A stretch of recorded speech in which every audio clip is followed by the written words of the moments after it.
Okie dokie folks, hello everybody, welcome to the live stream, and just getting set up for our flight. Sam, Chippers, good evening mate, welcome to the live stream, great to have you on board with us.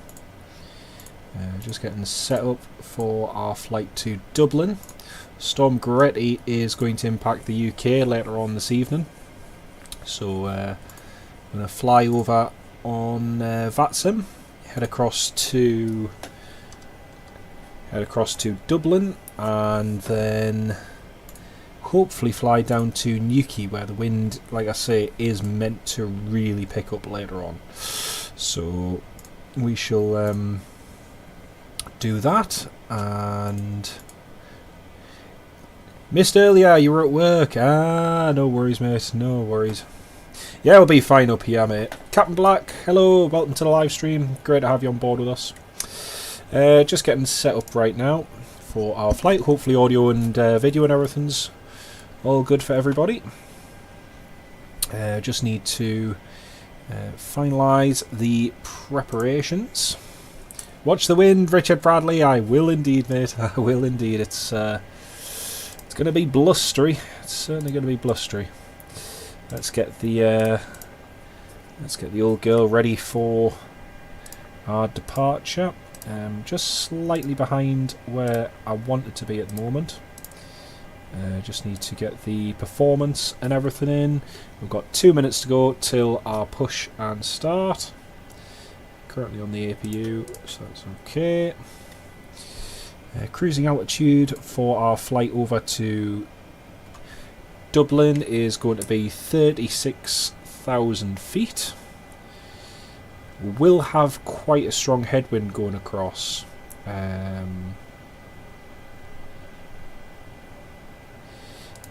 Interestingly, they have just upgraded the wind speeds and everything for this storm, Sam, so it's going to be quite a blustery one.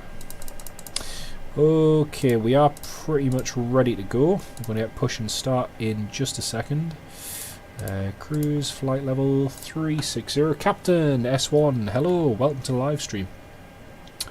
122.8 is going to be our frequency. And I'll just have a quick... We'll just put some of the lights on there just to make it a little bit easier to see. There is a Starline's A320 here on the ground, and right, we are pretty much just about ready to go. N1 limit, 24k D rate. Just have a quick look on the performance calculator. Runway 25, import the weather. 270 degrees, 8 knots, nice and calm here, and we can go with temperature of 39 degrees, 39 over 39, there we go.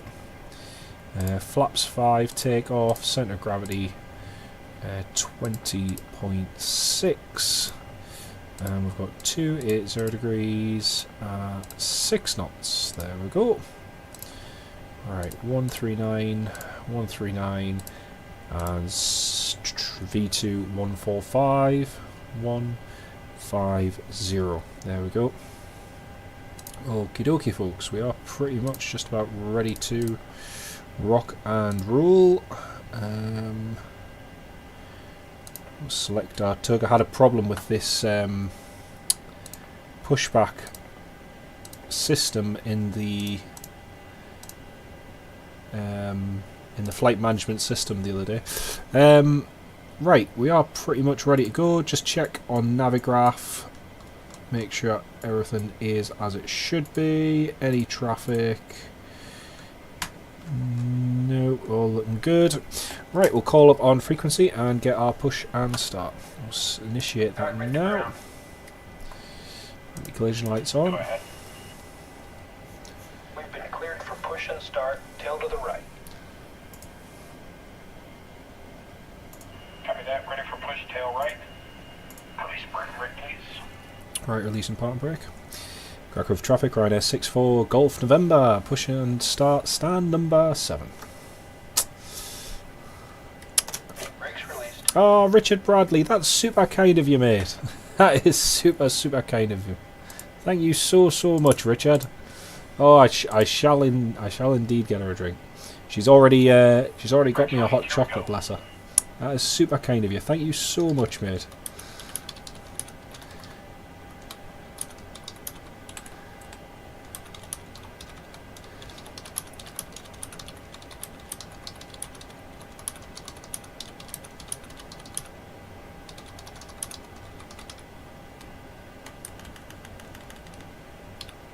Thank you. Massive shout out and thanks in the live chat, everybody, to Richard Bradley.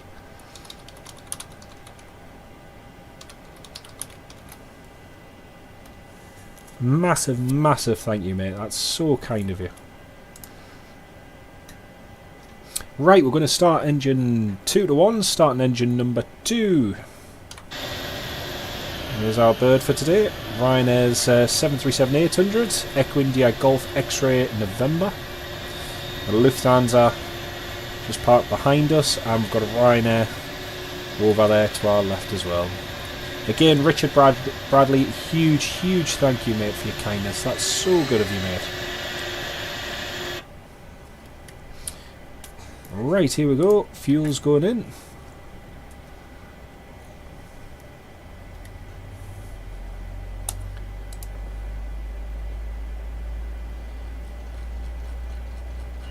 Pushback complete. Park and brake set. Part and brake set. Brake set. Okay, looking good for engine start number 2. Senseless, welcome to the live stream, mate. Can't remember if I said hello, but welcome to the live stream, Senseless. Lovely to have you with us.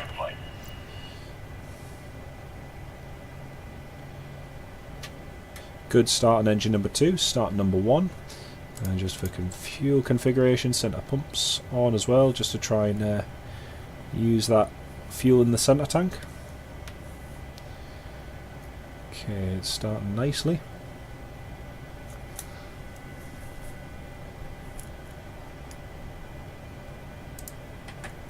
Fuel's in.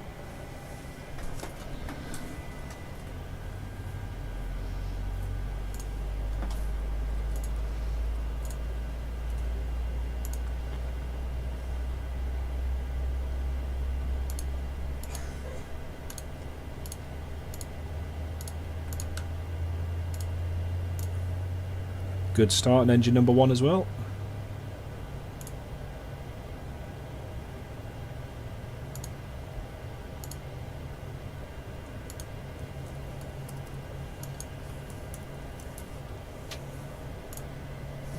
Very nice. There we go.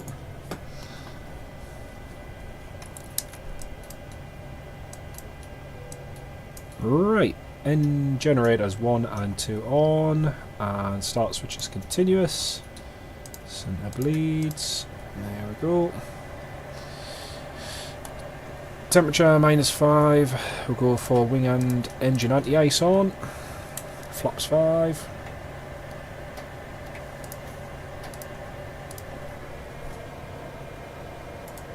Lewis, Newcastle fans, stay safe. Absolutely, especially those in the southwest and southeast. It's really going to hit them bad later on. So yeah. Krakow traffic, Ryanair 64 Golf Mike, taxi holding point Alpha, runway 25. Alex, why don't I have the other screens on? I don't have them on to save on performance and frames, so basically they're unnecessary displays, and it's just pointless having them on, basically. I've always maintained that philosophy, and the frames do back it up, so yeah. And the thing is, when you're in the left seat, your main focus is these instruments. So. Right, let's go. Simply Just Planes. Good evening, mate. You gave up with your flight simulator. Your Phoenix app won't load in. Oh, that's a pain. Oh, that's a pain. Have you tried FS2020 at all? So FS2020 is really good. You do have to have, like, you do need a decent setup to run it, and I must admit for years I didn't, and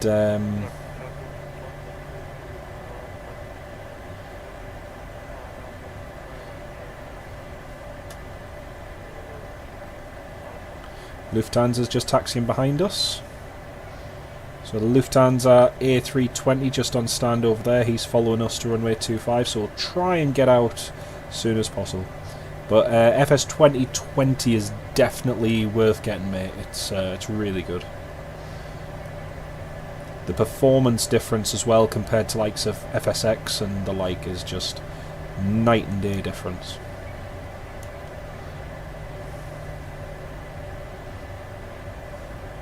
Okay, we're approaching runway 25. I'll just try and get the speed up a little bit. Double check there's nothing else coming in. Nope, there's a helicopter just out to the west, which isn't any significant factor. And we'll just close that off. Don't need the performance now. Right, okay, so approaching Alpha, runway 25, landing lights on, strobe lights on. Krakow traffic, Ryanair 64 Golf Mike departing runway 25 via Alpha. Okay. Verified takeoff speeds verified. Cabin crew, seats for departure please. Right's clear. Left is clear.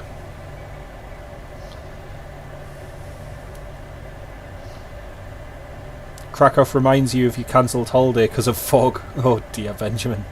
That's not good. Okay, let's go. 40%. Clocks. Toga.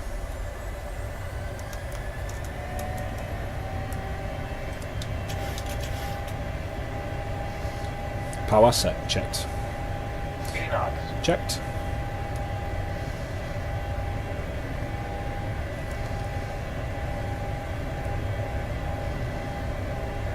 V1. V2. Positive reading climb. You're up.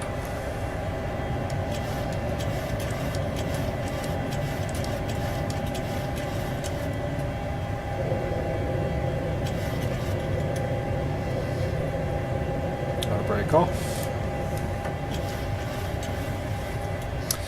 Krakow traffic, Ryanair 64 Golf November, airborne passing 1,800.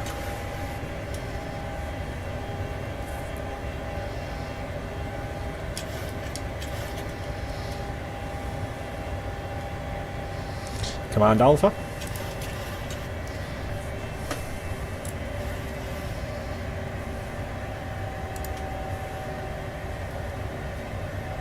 Speed check, flaps 2. Speed check, flaps 1. Just delete a couple of the altitude constraints. Speed check, flaps up. You've had FS2020 the first week and oh dear, that's a pain, mate. I've got to say the weather simulation on FS2020 is really good. It's really good. It's much better than likes of P3D and other ones, but it is decent. What type of computer do you run this on? So I run it on a Novatech system, and sorry, just climb flight level 360. Up we go. All the way up to 36,000 feet. Yeah, I use a Novatech system which I've kind of made as a custom build, along with some help from one of our amazing channel members as well, who's helped me upgrade the system and improve it. So it's running I think it's a GTX 1080, and it's got loads and loads of power to run likes of this, to run FS2020, and it's a fantastic, you know, it does FS2020 perfectly. It means I can fly with good graphics whilst simultaneously streaming, so it works pretty good. It works pretty well. Right, we are just passing 9,000 now, so we're almost at 10,000 feet, and we'll do our 10,000 checks.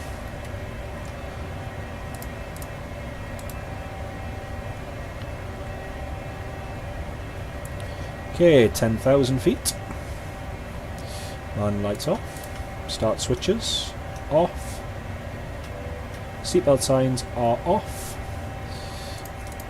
Engine anti-ice can come off now. After takeoff checklist. Engine bleeds are on. Packs auto. Landing gear up and off. And flaps up. No lights. After takeoff checklist is complete. Moving over to FS2024, that'll be good. I hear there's still quite a few issues with FS2024. A lot of people still reporting problems with it, so to be honest, 2025 was a big year for me, switching over from FSX. You know, I've been using FSX for nearly 20 years, since it was released in, 2006, 2007, and yeah, moving over to FS2020 was pretty impressive, and I will admit I am still just getting used to it as well. So it's a really good simulator. Alex, GTX 1080, yes, yeah. Trust me, the 1080 was a big step up for me. Also, like I say, I've got a custom setup with my own RAM and everything, so about 32 gigabytes of RAM, and it works really well. The processor and that's really good on it. Benjamin, you wouldn't know where to start to set up a PC. I'm quite fortunate in a way because my dad used to do programming, and he always used to do his own computer builds. So even in the early days with the BBC computers and everything, my dad used to come up with all sorts of weird and wonderful stuff, and that kind of got me into computers. And in my teens, I used to mess around with different setups, and we'd get different, buy different computers, different computer bits. I'd experiment and try and get a general setup. One of the best ones I ever had, in fact, was there was a Polish family who was selling their computer tower, and didn't particularly want that much for it. I think it was about £20 or £25, and that setup, just with how good the RAM and the motherboard, it was an AMD one, kept me going for years.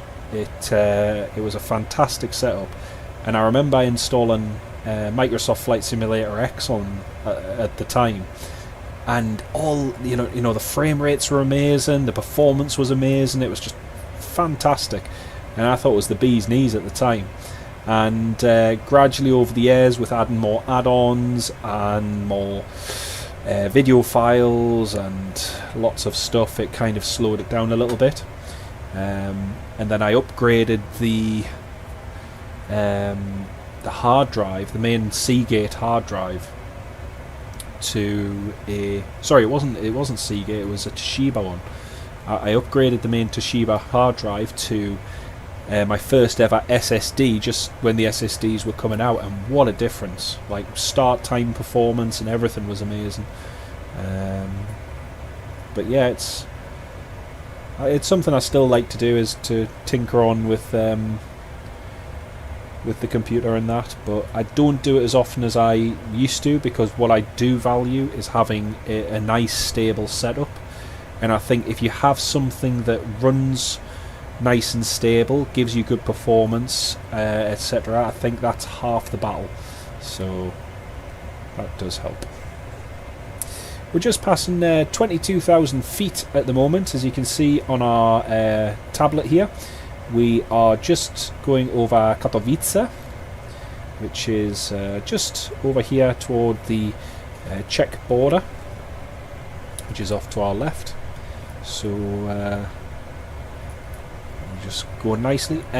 Also, if you see the pinned comment in the live chat, folks, you'll notice our estimated time of arrival into Dublin and our expected departure time.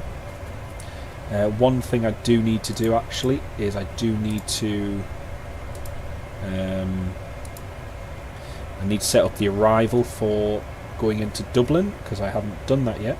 Current wind in Dublin 020 degrees, 16 knots, rain. The wind is actually picking up already in Dublin, which, I mean, it is going to be strong there.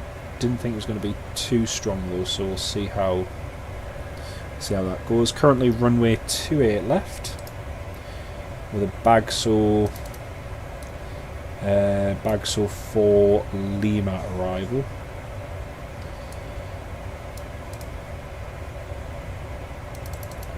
Try that one. There we go. Bagso 4 Lima. So that takes us toward Kerav, and then Kerav along toward Obinu. We'll just get that set up in the FMC, in the FMS even. ILS runway 28 left, Bagso 4 Lima. That'll be an Obinu transition. Execute that. Target speed, I'm going to get that down to up to 280. Estimated time of arrival into Dublin is currently shown about 8 o'clock. So we will have a fairly strong headwind going all the way across, especially because of this storm. So that might just slow us down ever so slightly going across to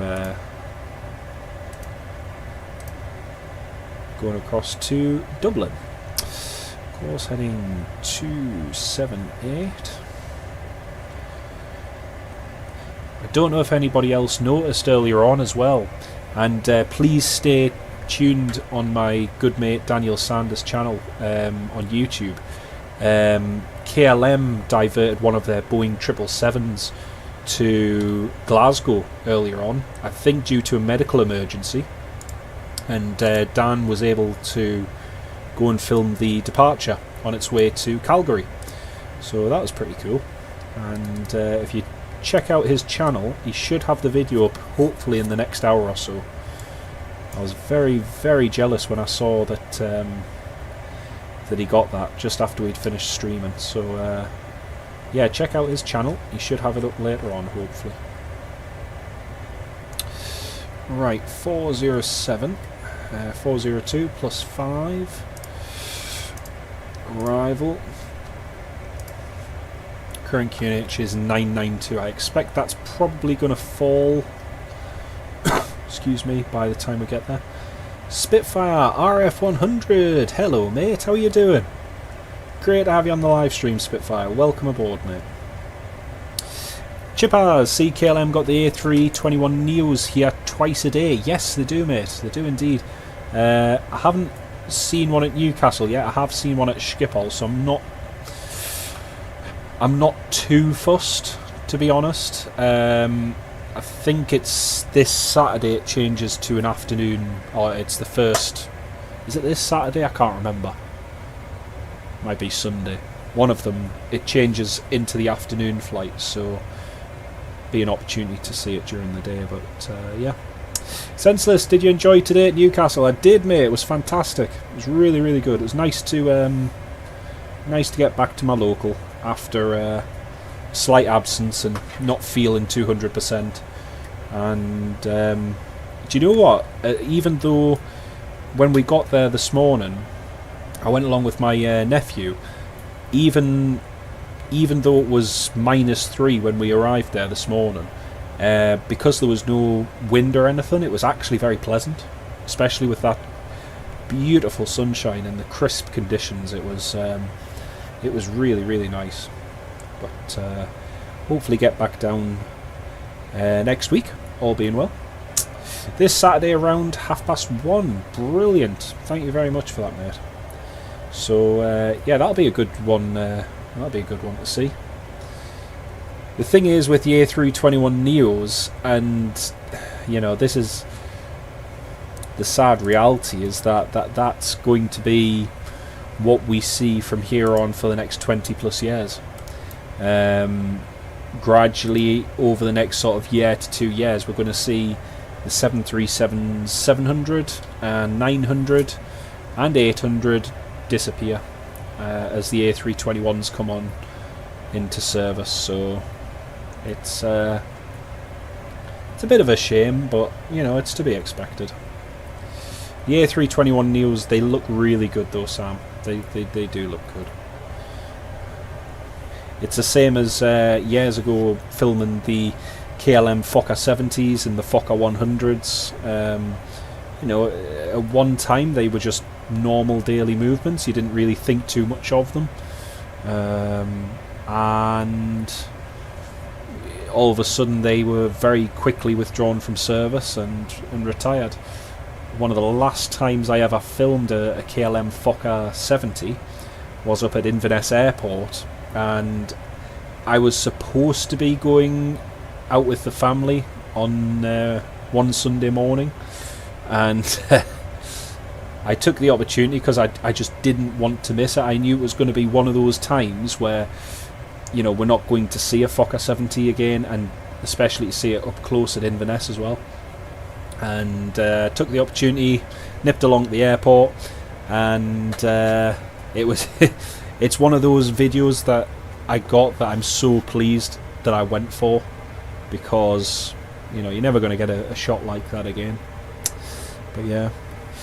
Benjamin, are you an Airbus or a Boeing person? Definitely Boeing. 100% Boeing. I used to be quite into my Airbuses. My cousin, she's an Airbus A319 pilot, and I've always liked the Airbuses. Even on flight sim, I used to fly Airbus all the time. And then in about 2015, I had a little bit of a conversion over to the Boeing side of things, and I don't know. I think because you've got to think about what you're flying and you've got to fly it, it just makes it a bit more interesting. The Airbus, I hate to say it is fairly easy, and you are essentially programming a computer. Take nothing away from the Airbus, it's a fantastic, amazing and safe aircraft, but I do have more of an appreciation of the 737 flying it, especially in full flight simulators, which I've done a lot of hours in full flight simulators over the years. So yeah, I definitely prefer Boeing. Gok Airlines is coming into Teesside in the summer with some of the old 737s. That'll be good. Mavi Gok. I forget who it was. Simply Just Planes. I forget who it was that said about them. I might have seen it on Facebook or something about them coming to Teesside, but that'll be really good to see. I've noticed that I think TUI has pulled their route for this summer, haven't they? Oh man, I can't remember where it was. Was it to Corfu or somewhere? It might have been Corfu, but the Mavi Gok one, that's going to be a really good one to see. That'll be really good. I'm just going to have a look at their fleet list and see. Excuse me. Just going to have a look and see what's in their fleet. I've never actually really looked at theirs, to be honest. They're another one of those airlines that, I don't know, you kind of hear about and then think, oh, I wonder what they operate. I like their livery. The livery looks nice. So they have 11 aircraft. Sam, Fokker 70s looked odd to me, like stubby. They do, yeah. They do. They're a lovely aircraft, though. What's nice about the Fokkers as well is that a lot of them found new lives down in Australia and further afield as well. Some are still operating in, I think, with Air New Guinea as well. So some of them are still soldiering on, and yeah, they're amazing aircraft. So Mavi Gok have got a single 737-700, which is a BBJ. They've got 1, 2, 3, 4, 5, 6, 7, 8 800 series. They've got 1 900, which is parked, and they've got 3 777-300s. Oh, that's interesting. A lot of the so the 777s was supposed to be going to Azerair of Russia. That's interesting. Oh well. Oh, in fact, that one was actually delivered. Victor Quebec X Cafe Pacific one. Victor Quebec Bravo X-Ray Juliet is due to be delivered to them. You all want the 777 to arrive, but it's never going to happen. Never say never, mate. Never say never. They finished with Freebird to Dalaman. That's a shame. That's a shame. Yeah, never say never. So, you know, Balkan Holidays, a few years ago, Balkan Holidays had their single Airbus A330, and they were actually talking about doing flights between Bulgaria and New York at one time. So they had this Airbus A330, Lima Zulu Alpha Whiskey Alpha, and yeah, a bit like yourself, we all of us here at Newcastle maintain that, you know, they're never going to send an A330 on the flight from Burgas to Newcastle, and then lo and behold, fuel tank, centre fuel tank is empty, centre fuel pumps are off, and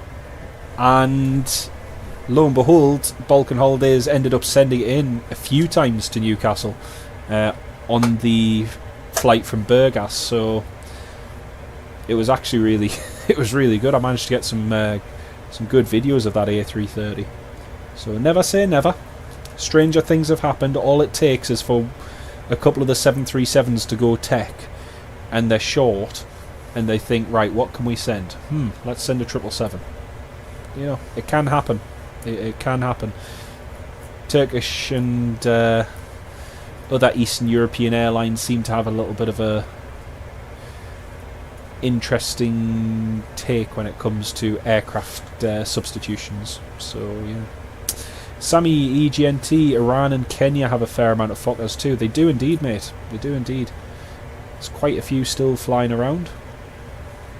I'd like to get down to Australia, to be honest, before they all end up being withdrawn from use, which is likely in the next, well, in the not too distant future, especially as so many Embraers and Dash 8s are coming onto the market, and many of them are replacing them with Embraer 190s in particular.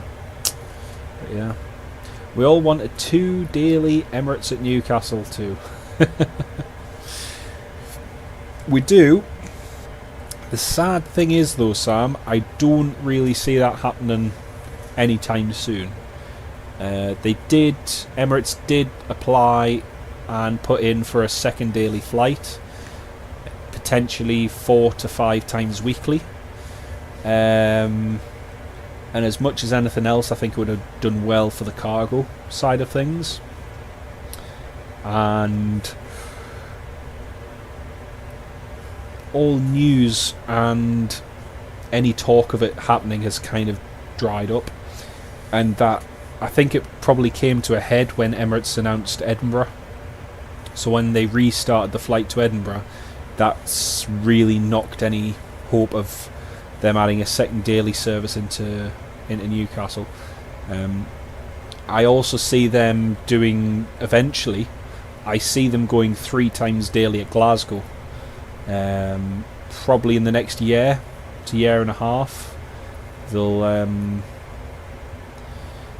I reckon it'll be 3 times daily A380s at Glasgow, because Emirates is going to have to put its capacity on a route, and I reckon Glasgow could be it, which again means Newcastle won't get its second daily. Benjamin, there was a 787-10 from Amsterdam to London yesterday. My mate Dan just mentioned that before as well, Benjamin. That's really interesting. Really interesting. KLM have had a nightmare with their operations in the past week, especially with the snow and ice and everything. They've had a real nightmare. And I'm not surprised to see them using something bigger on one of the routes, to be perfectly honest. I'm not entirely surprised.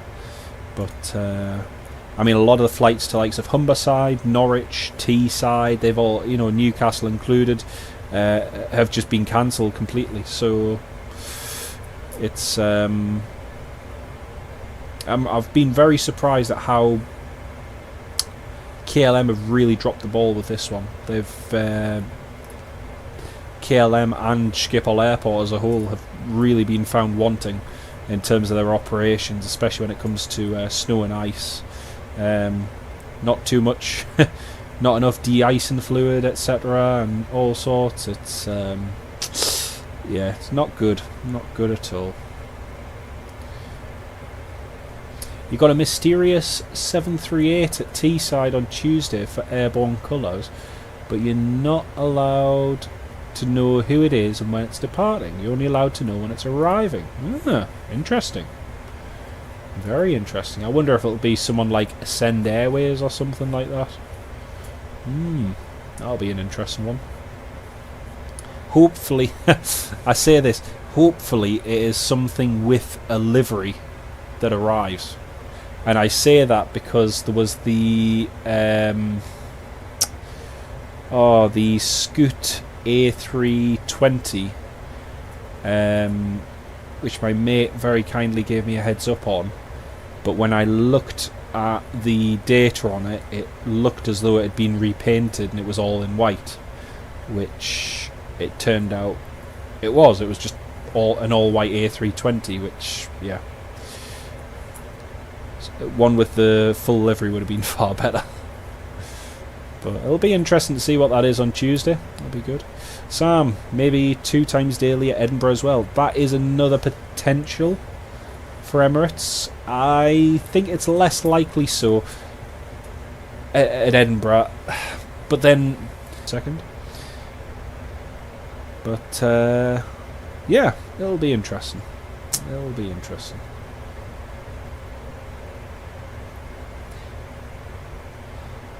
Sammy, you'd love to go to Australia this year to spot the Fokker 100s. You can't imagine Kenya and Iran.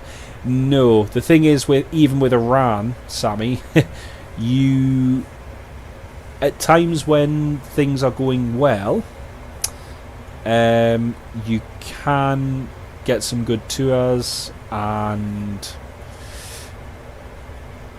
some very stringent and organised tours, but you can get them in the likes of Iran. But it's one of those places that you've got to be very, very careful and very, very aware.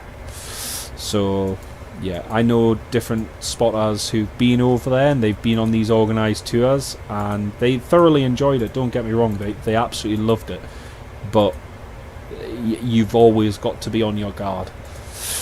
So it's not one of those places that kind of is shouting out to me at the moment to visit, I must say. It's like the Titan Airways that rolled out in the World Cup in the Coca-Cola livery in the pitch.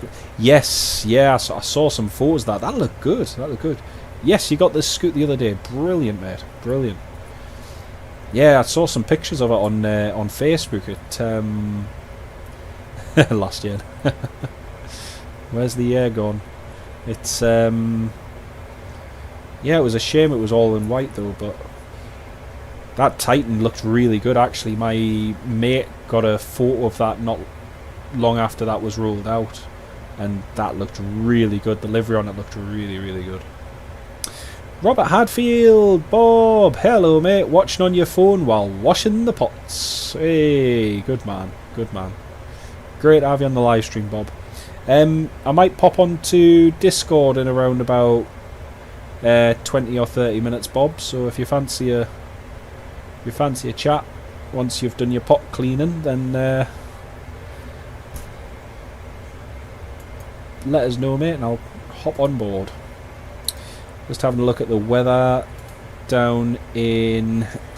Just going to have a look at the METAR, because later on we are planning on going to Newquay. Yeah,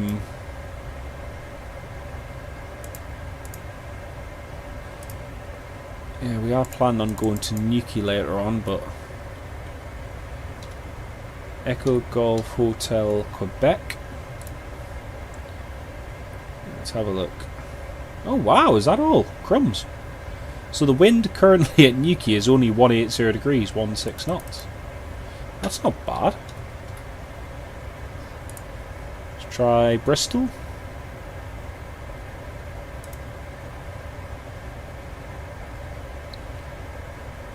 Bristol 090 degrees, 20 knots. So it's a little bit stronger in Bristol. Cardiff is 070 degrees, 22 knots.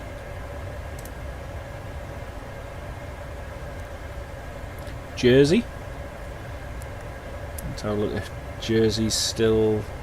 Oh wow, Jersey's Jersey's not very good. 220 degrees, 29 knots, gusting 46. Oof, that is that's nasty there. Yeah, very nasty. Have a look at Cork, because sometimes Cork can be a good indicator as to what the wind is. 320 degrees, 16. That's not too bad. It's not too bad. Currently in Dublin, 360 degrees, 12, rain, few clouds at 900, scattered at 1,800, so that's not too bad. Just approaching Gorlitz and heading across into Germany. That'll be good. Making good progress. Took off from Krakow, just on the Polish-German border right now. We should have some ATC, in fact. So you might hear me talking with air traffic control shortly. I'll keep an eye out on that. Thought standing at the side of the A67 was best bet, but even the light there wasn't great. That's a pity. Yeah, it's good to get the Falcon 20s while you can, mate. Definitely. I've seen them many times over the years, so I even got most of the ones down at Bournemouth as well. But they're fantastic to see. Proper classics. I think one of the best times I ever saw them was a few years ago when the Tornadoes were doing some low-level bombing runs up in Northumberland here, and the Falcons were being used as low-level decoys to try and bring out the Typhoons. And I got this, I think it was Foxtrot Romeo Alpha India, or Lima, might be in Lima actually, Fral, and it went diving down toward Cheviot, and it was at probably about 800 feet, rapidly just accelerating, and I got a photo of it on my camera, and I was like, oh, that's cool.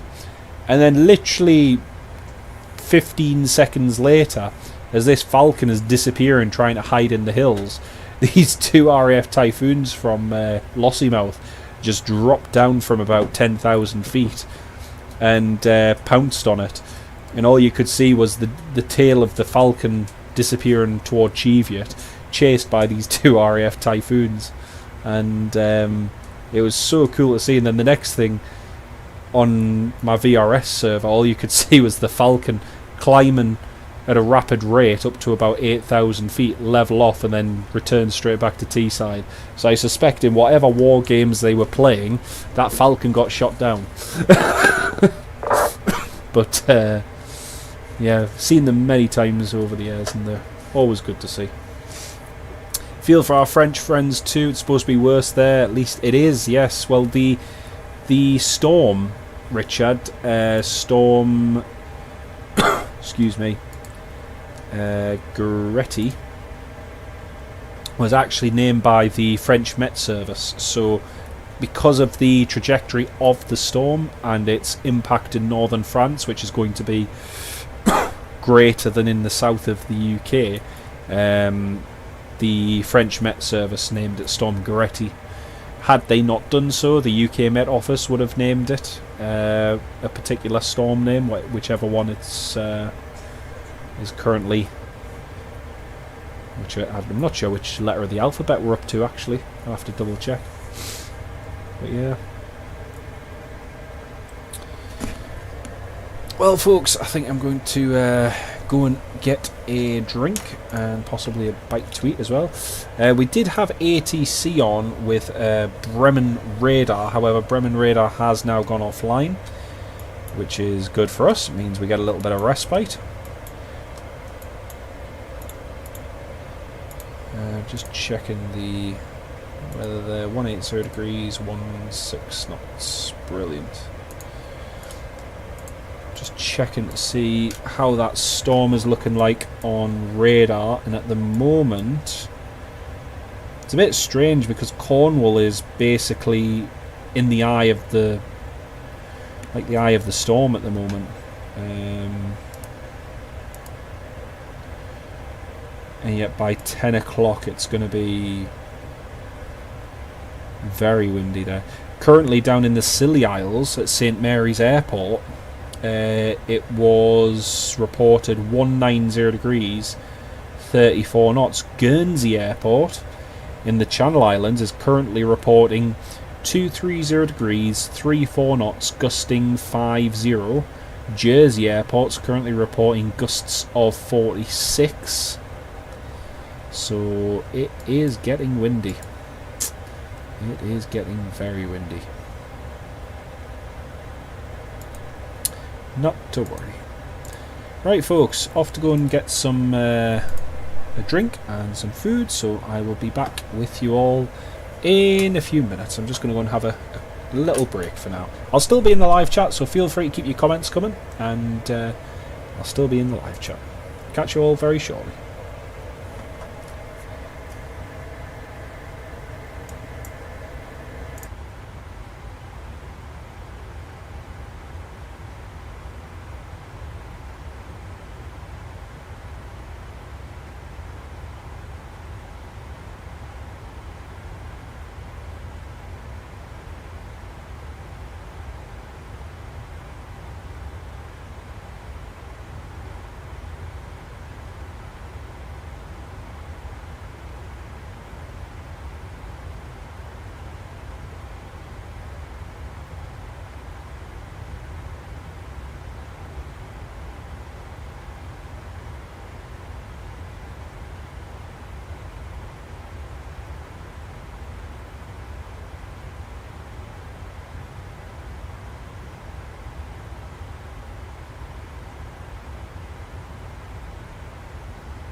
Okie dokie folks, we are back and we have ATC as well. Woo! Yeah, we have ATC. Callum, welcome to the live stream. Great to have you on the live stream, mate.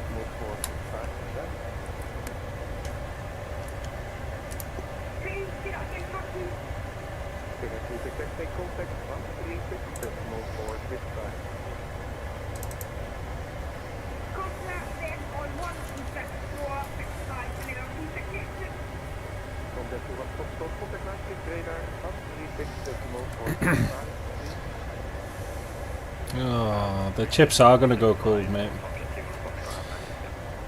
Amsterdam, hello, Ryanair 6-4 Golf Mike, flight level 360.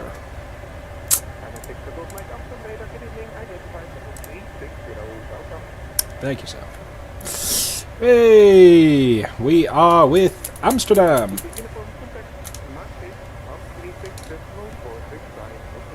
Exchange.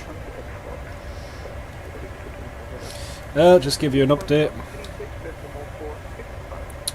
So we are currently just entering Netherlands airspace and just about to cross through the Netherlands, over the North Sea, across toward Manchester. It is, yeah, it is freezing, Sam, you're right there, mate. So that is our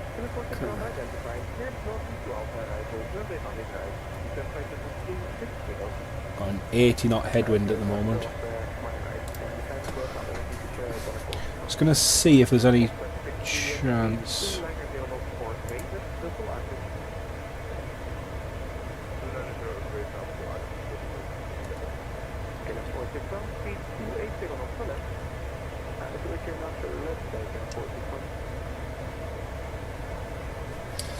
Ryanair 6-4 Golf Mike, if possible, request flight level 400, please.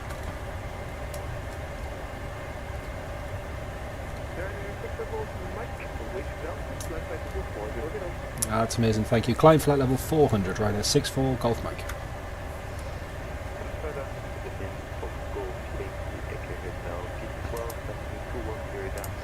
Climb flight level 400, let's go.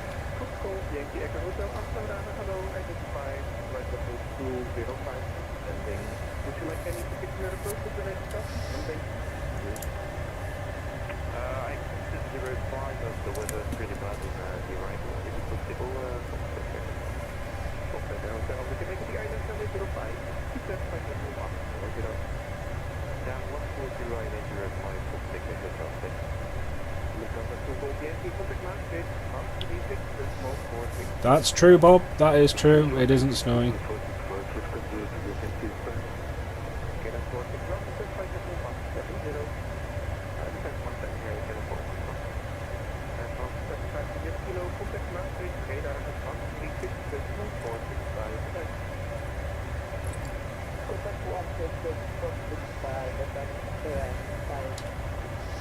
Well, that headwind is dropping as we climb up, so we've gone from an 80 knot headwind down to 77.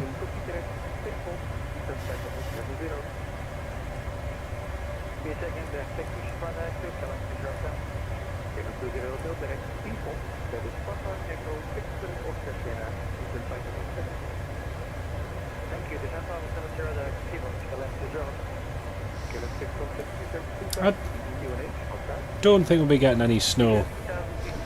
Nah, I don't think we'll be getting much more snow, to be honest. There's a slight chance tomorrow, perhaps, but yeah, I think it's mostly going to be rain. It's mild enough to be rain now. The snow the last few days has actually melted a lot quicker than I thought it was going to.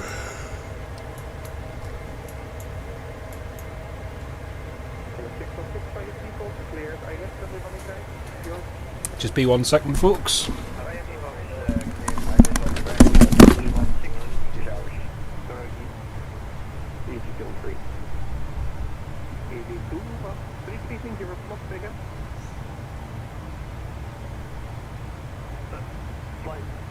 Flight level 390 towards Bravo, Echo, Romeo, Golf, India.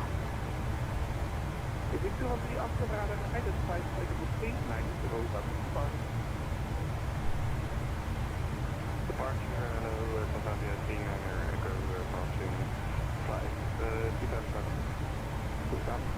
Echo, identified, flight 240, direct, no go.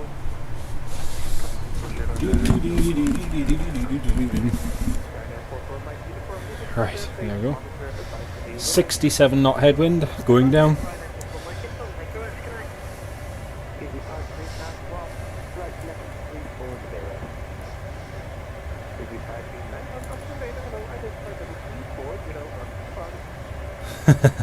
I like this control.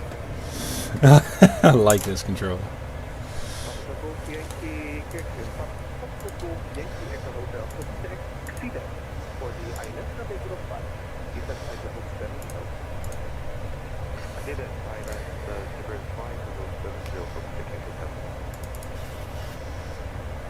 Hotel, admission hotel, to the island, everybody nice. You can 2000 east, Q&H, what's that? Q&H 1000, mission hotel, there on the 20 hotel. Oh, we're not there, Dallas.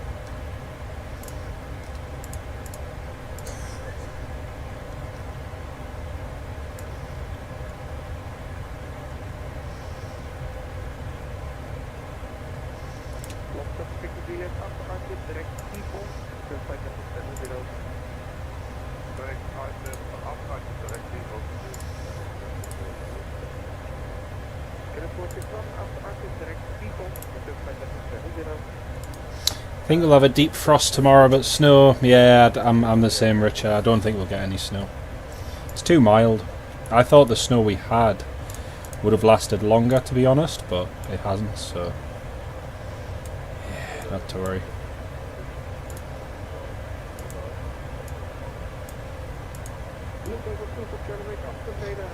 Good evening. Identified. Little early, but not take it.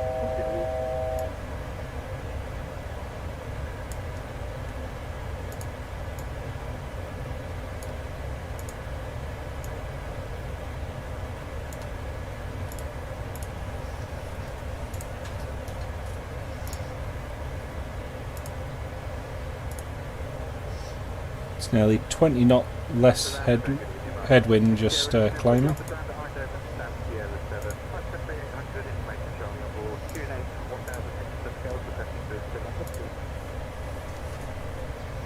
Good evening, Ryanair 870 on Amsterdam radar, your place on the center via FS to China departure, runway 21, base of line 760, floor 7344.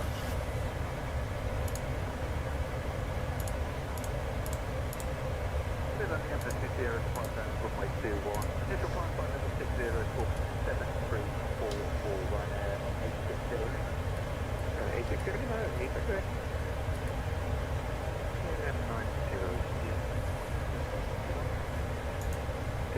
It's up, Arctic, expect everybody, guys. Let's keep it Arctic, expect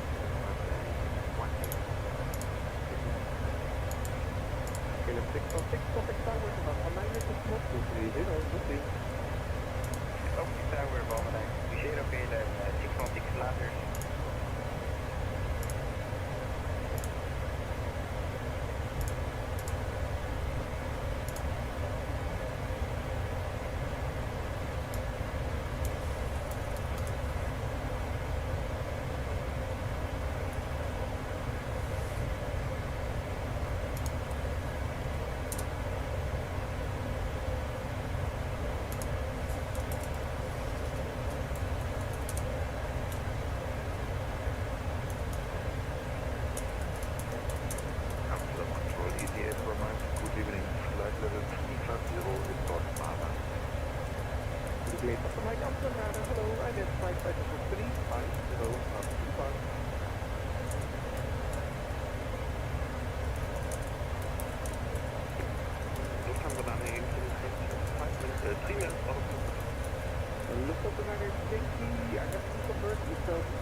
Easy 8 van de mijn contact is dit in de route richting Westlaan. Dus daar is Easy 8 van mij. From control, thank you, Decker Hotel, 2000 feet, latest up Q&A, you're up, no, 100. 2001,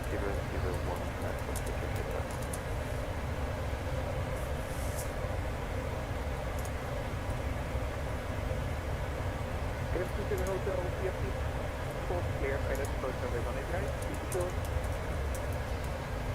My speed, VFT was clear, and then one is right, and then. Kilometer 0 to VFT, center ready, flight to 100, level by 100.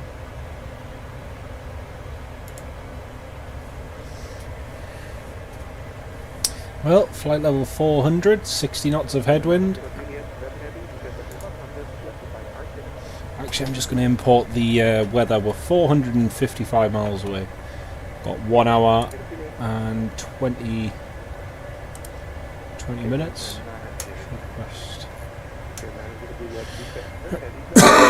Excuse me. Just request the winds.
This controller's really happy. He's very, very happy.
Well, once we hit Ravlo, once we hit our next waypoint and we get to leave the cockpit, I'm going to go and have something to eat, folks. So, excuse me.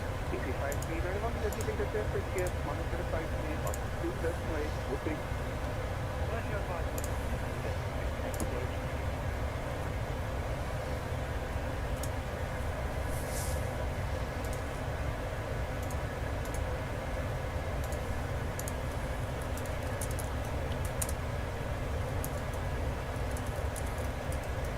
EV213 on the contact radar. 122.185. Contact radar 122.185, bye-bye.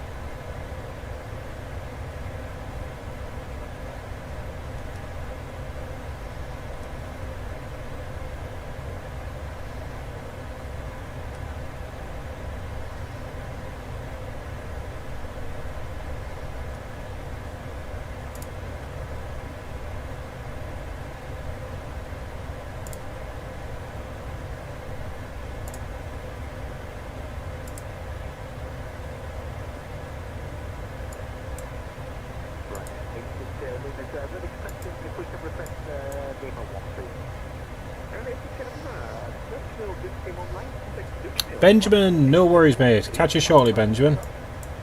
See you in a little bit.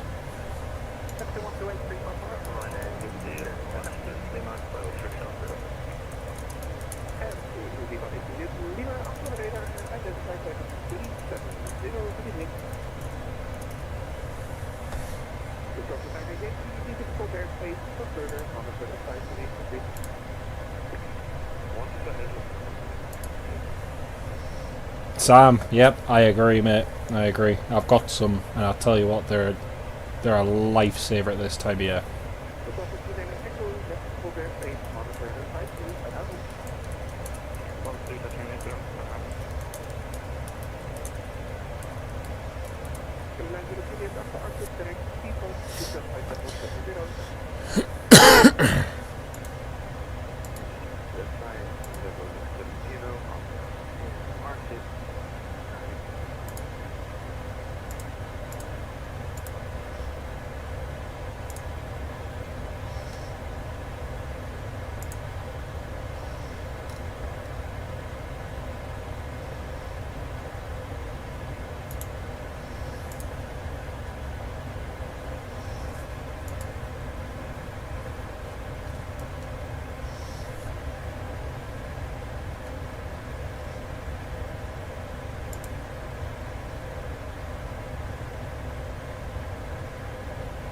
Sam, yes, yeah, that's true at the moment, mate, yes, yeah. I don't think they've got the licenses in place to actually carry passengers yet. Even though they claim they have, I don't think they do.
.22 miles to run, 4 minutes to go till we leave Dutch airspace.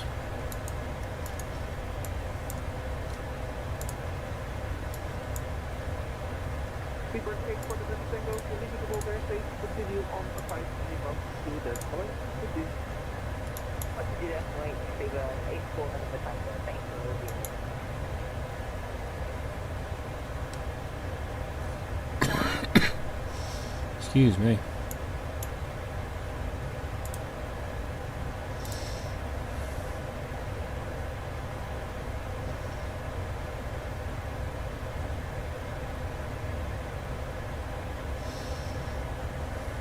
Hey, Paul Eddy, you want a live butter? Oh, I think we'll try and do that, mate. We shall try. How are you doing, Paul? Great to have you on board, mate.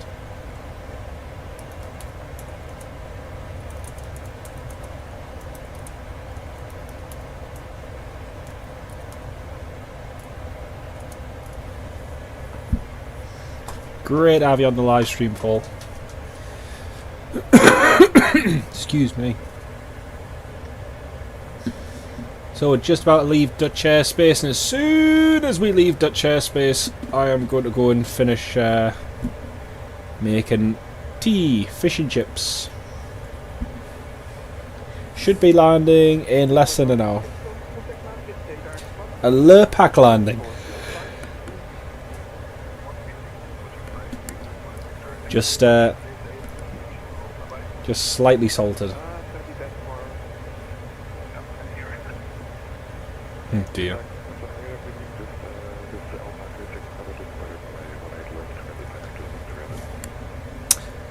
No, sadly not.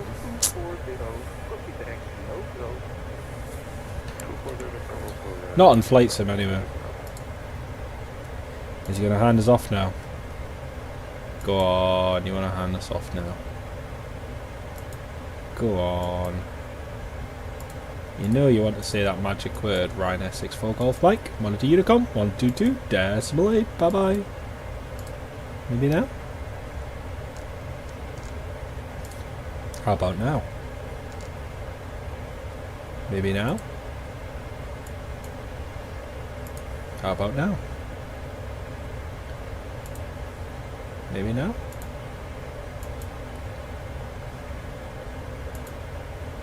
Maybe now?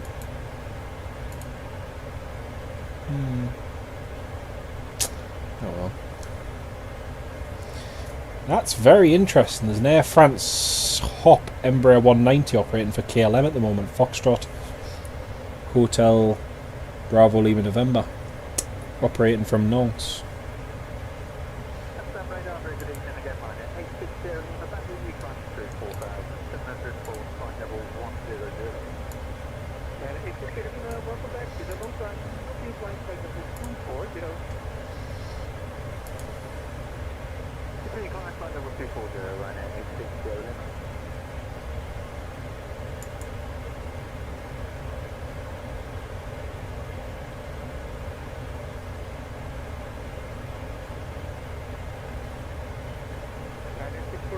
Yes!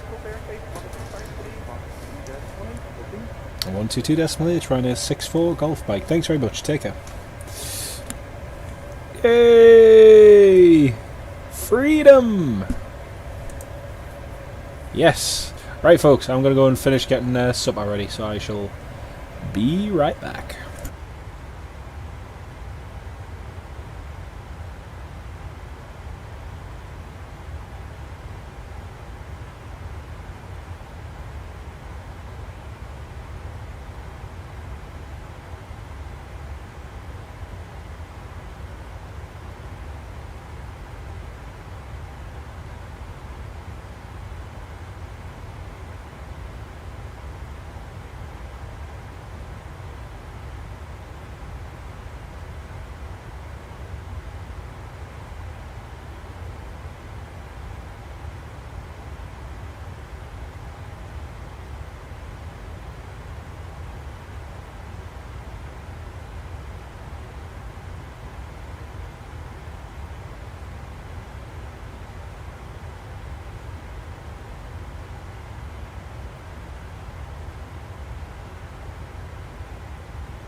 offshore, traffic, Ragnar 31.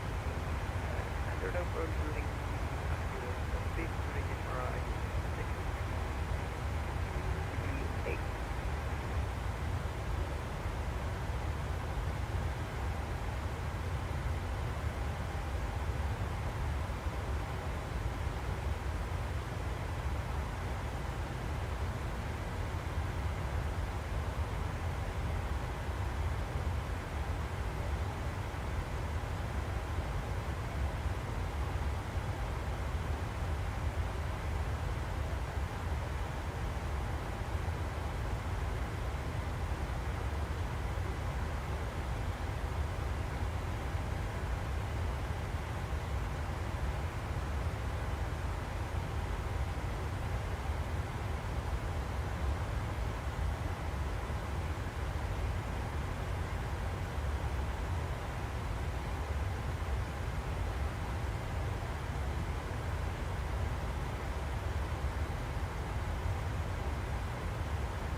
traffic, so maybe one person lining up to the fuel pipe at the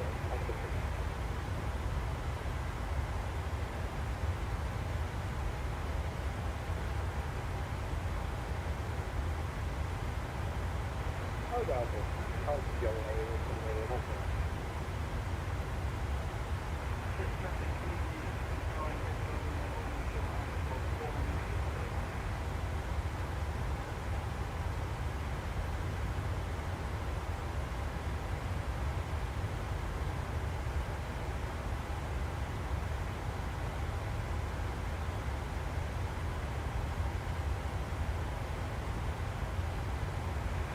The traffic here, so maybe one person taking off runway 2, have left to the next traffic.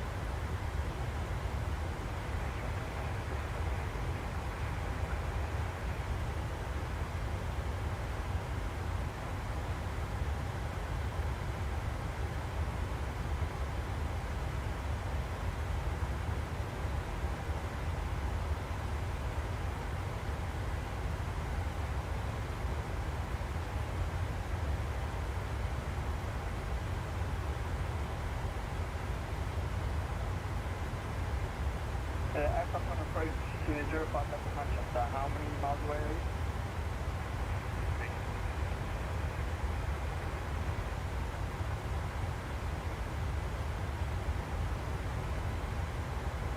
Okay, I'll hold it Alpha Golf 1 for you.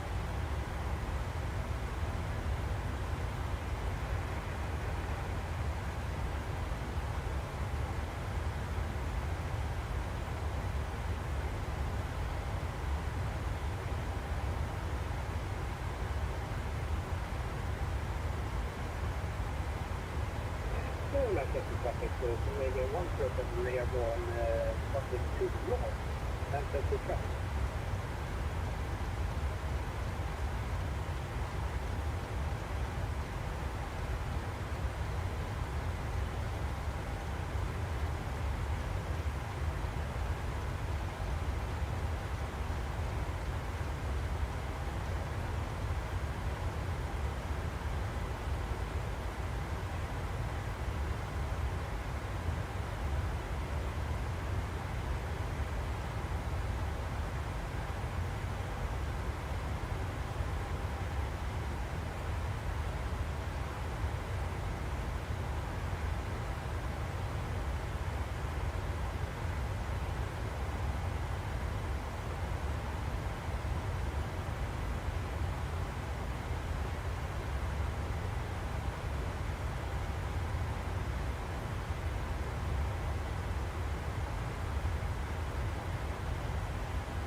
Okie dokie folks, back on voice. Hello everybody.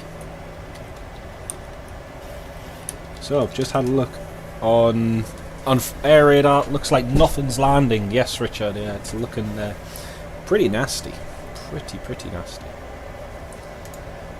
Right, approach is armed.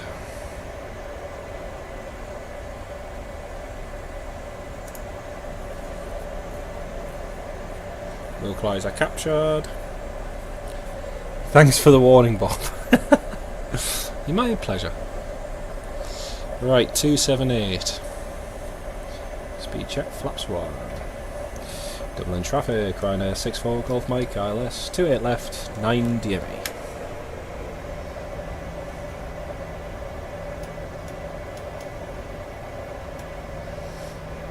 Birmingham Airport is shut. Diverts have started. Really?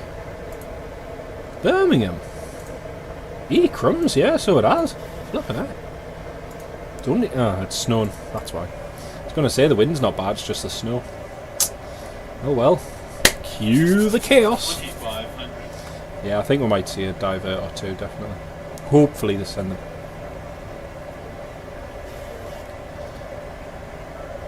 Hopefully they send them up to Newcastle. Right, spoilers armed.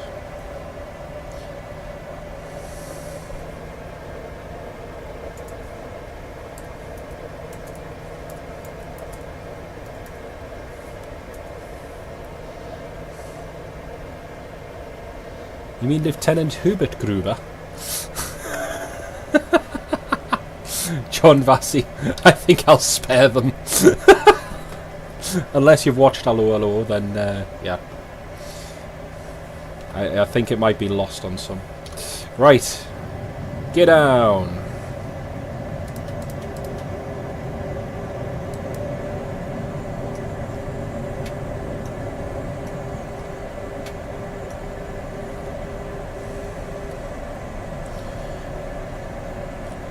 Speed 145.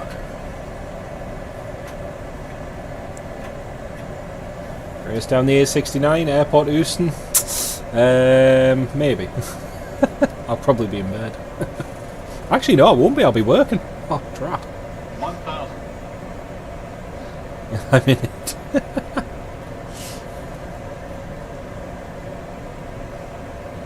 Come on, speed's not coming down. Come on. Oh, what's going on with the speed?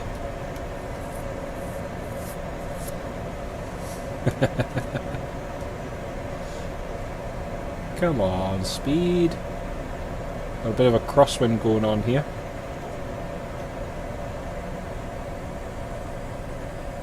Come on.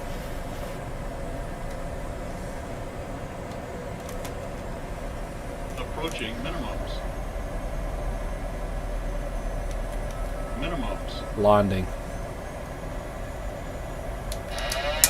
I have control. 100.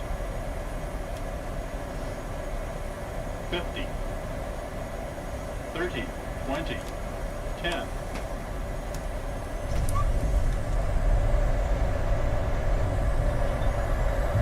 Reverse is green.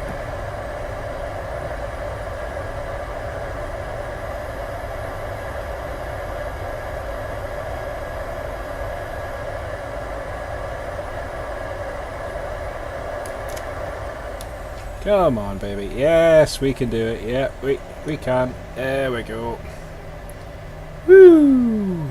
Welcome to Dublin.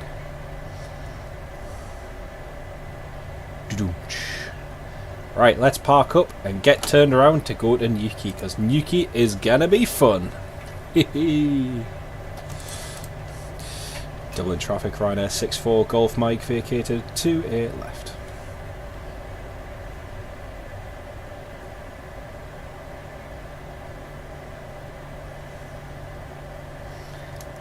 You think you're more likely. Oh dear. The abuse. Okay, auto brake is off. And we've arrived 10 minutes ahead of schedule. Woo!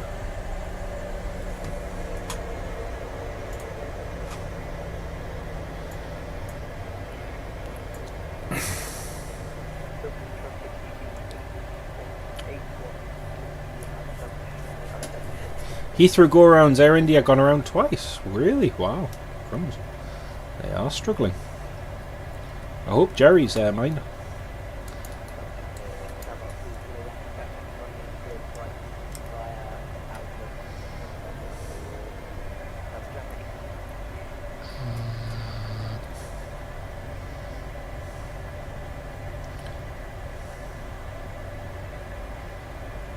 Listen very carefully.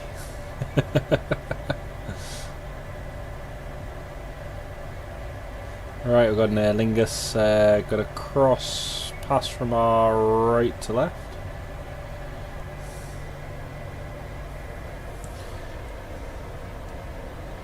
Dublin traffic, Ryanair 64 Golf Mike, crossing, runway 3416 Whiskey 1 Hotel 1, straight ahead Foxtrot.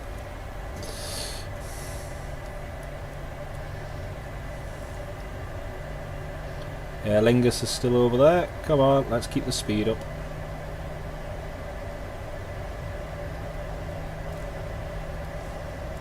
Yes, Sam, I was just saying that to Dan. It looks like they've confirmed it on social media that they'll be pulling out on the 28th, which I don't think is a surprise. Like, I think people expected it. But yeah, it's a bit of a shame for all the ones based in Manchester.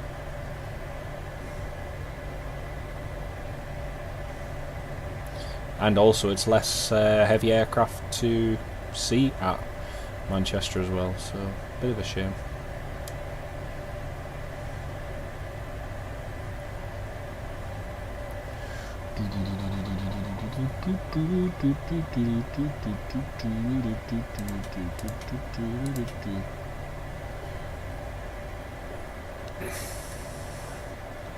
Stand 125.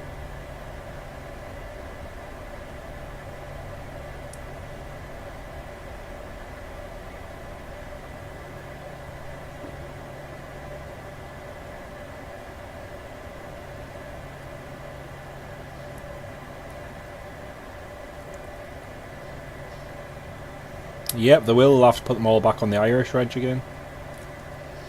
Which is a shame, but it is what it is.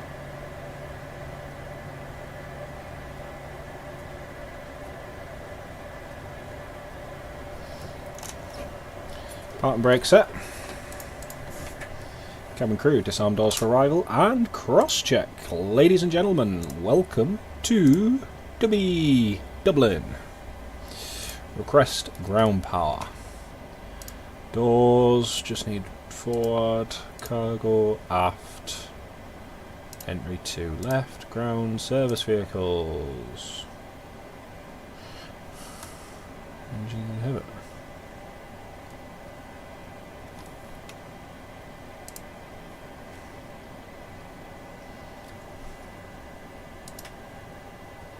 There we go. Ground power unit. APU off.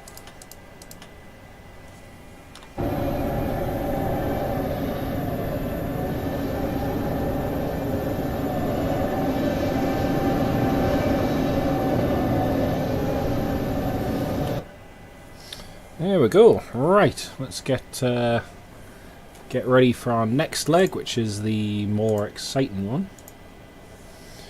Not saying this one wasn't exciting, but the next one's really exciting. Import flight from Simbrief. Okay, so the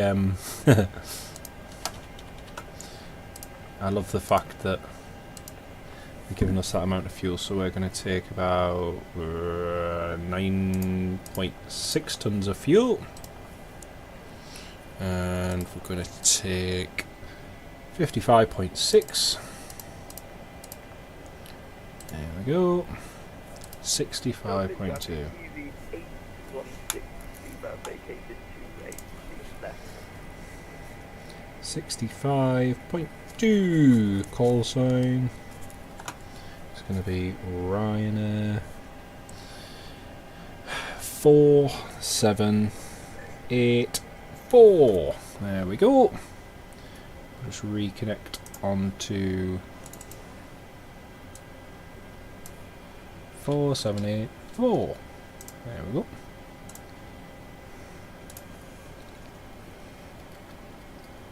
But yes, we are taking a lot more fuel than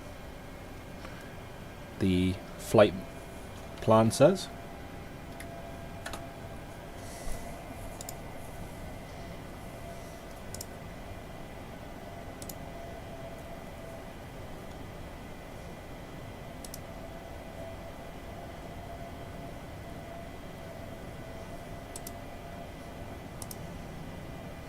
This is a new definition of exciting I'm currently unaware of. Oh dear. This is going to be interesting.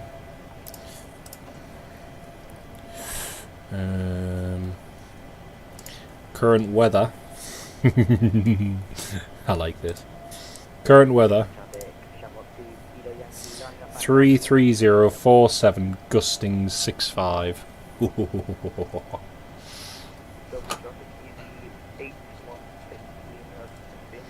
Sierra Wilco 1, crossing runway 34, taxi Foxtrot 3, taxiway 2 and 012, gate 123, station 816.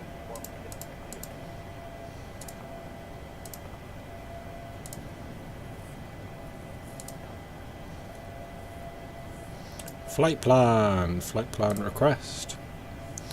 Air India, Heathrow given up going to Gatwick. Oh, Daniel, very interesting. Thanks for that, mate. Very, very interesting.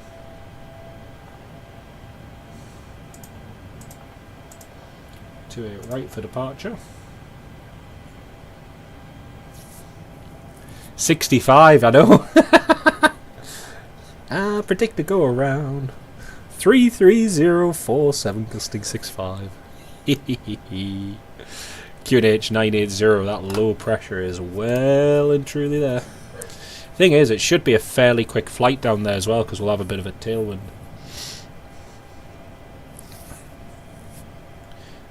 Predict a riot. Sorry. Predict a go around. Activate. Execute. 28 right. Execute. Departure. 28 right. Pass it to Juliet. Departure. There we go. Dead or Alive wrote a song about this. Yeah, I don't probably think that they had in mind landing at Newquay in winds that are, like, legally, on paper, completely off the scale. So, yeah, I don't think they imagined that when they did it. Oh, 3. I've just got an updated one through Navigraph. 330 degrees, 55, gusting 73. Oh, wow. That is going to be cool. That is going to be cool. You spin me right round, baby, right? That's another good one. 28 right, import from aircraft, import the weather. Calculate. 36 and 36.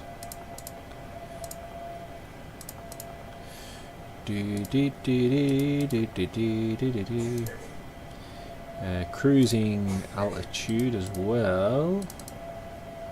So 09. Did you watch the Newcastle game? Senseless? No, I didn't actually. I was very good last night and I didn't watch it.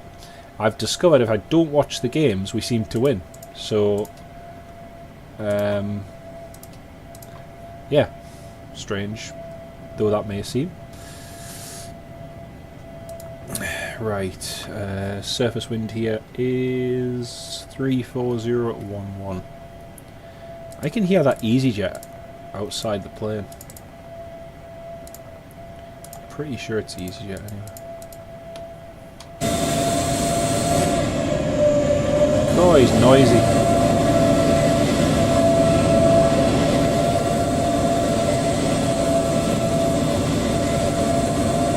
Look at the EasyJet. He's still got his strobe lights on. He's still got his spoilers. And... oh my goodness, he actually found the engine off switch. But he's still got his strobes and everything else.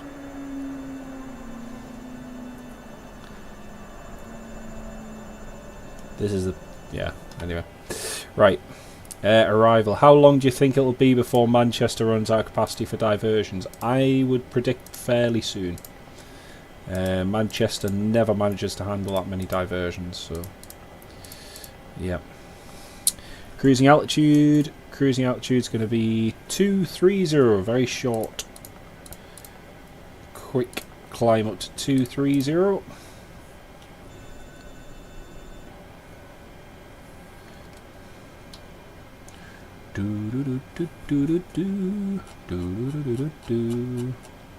Right, 230.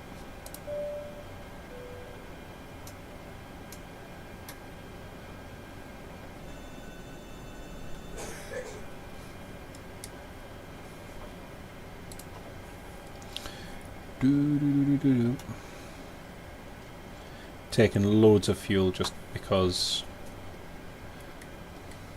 It's weird, isn't it, John? It's really weird. Heard them hit the post when walking from rehearsals to the Collingwood, then heard the Bentley go in when walking back to the car. It's strange. It's very, very strange. I tend to find if I have them on the radio, we lose. And yet, if I leave the game and just don't watch it, we do seem to win, so... very strange. Alright, our alternate is undefined. Oh, that's helpful.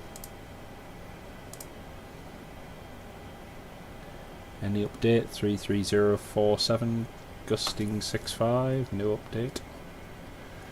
Brilliant. Okay, so we've got about 13 minutes to go until push and start. Just double check our flight plan is in the system. Yes, it is. Yeah, 33047, gusting 65. Brilliant.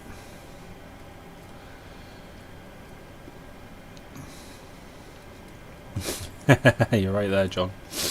Actually, that's a point.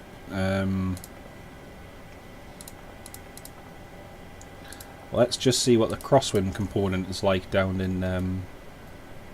so 330. It's only 30 degrees off, actually. 330.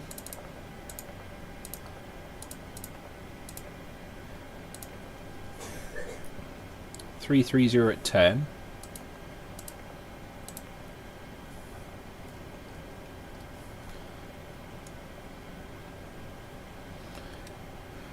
Yeah, so it's just, to be honest with you, the crosswind's just slightly off the centre line to the right. I just want to do a landing calculation. Landing dispatch. St. Morgan Air Base, runway 30, flaps 30, import weather, 33047, outside air temperature 4, runway condition, wet. Right, AI config, probably be engine and wings. Runway ID 30, calculate.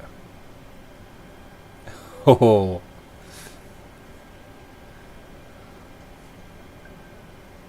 so that has calculated landing just 8,035 feet. Oh, this is going to be fun. This is going to be a lot of fun. Some of the refs, yeah, they were senseless. Yeah, they were.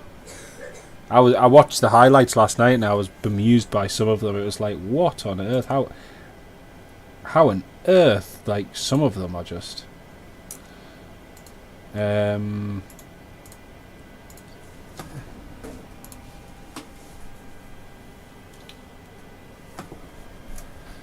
I mean, yeah, some of them were just so blatantly obvious, like the fouls and that, and yet it wasn't given, and you...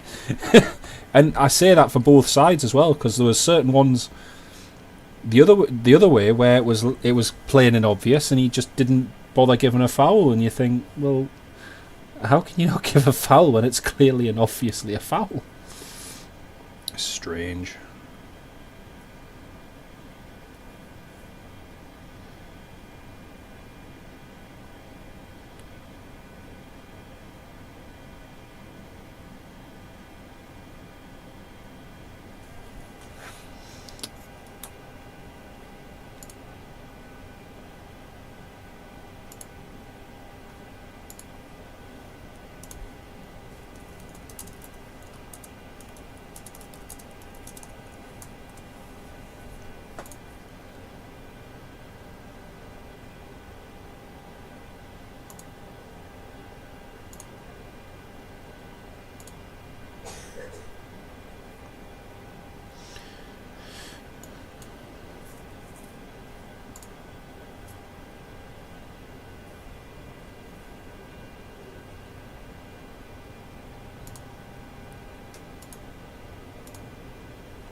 Really like Pope, but you think Ramsdale's got to be due to start on merit. Yes, I agree, mate. I agree. And he made far too many mistakes yesterday.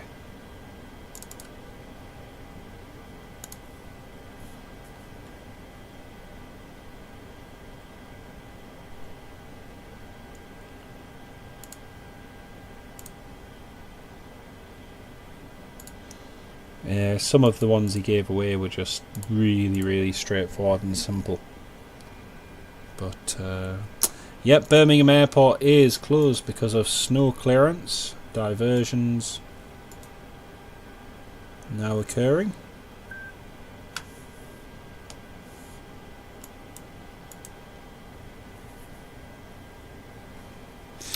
Okay, so folks, we are nearly ready to go. Sorry if the audio is a little bit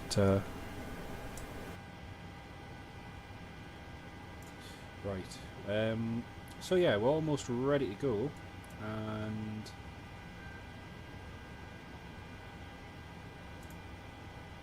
got 7 minutes till pushback. Welcome on board this Ryanair flight.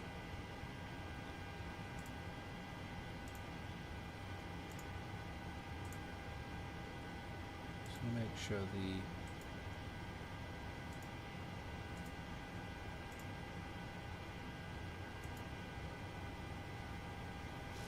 right, just need to make sure that that is all correct. Yep, there we go. Right, okay, so just about ready to go. Air India diverting to Gatwick from Birmingham. Brilliant, brilliant.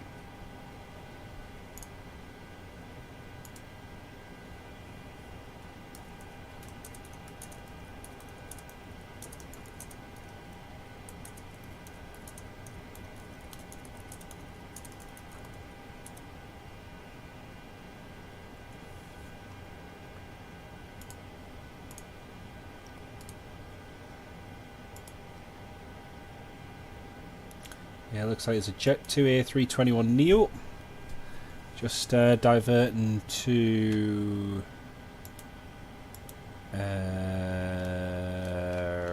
whatchamacallit, Manchester. Jet 2 from Antalya diverted there. Aer Lingus diverted there.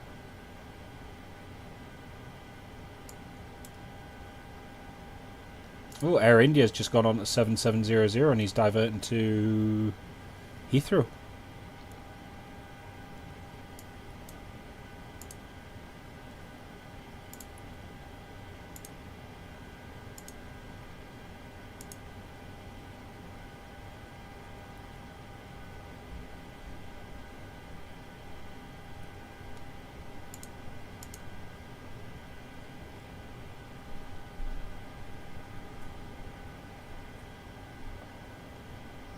Oh yeah, same here, John. Yeah, he's always been a very good player.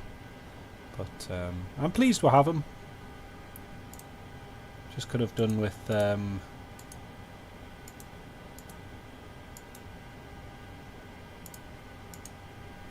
starting him.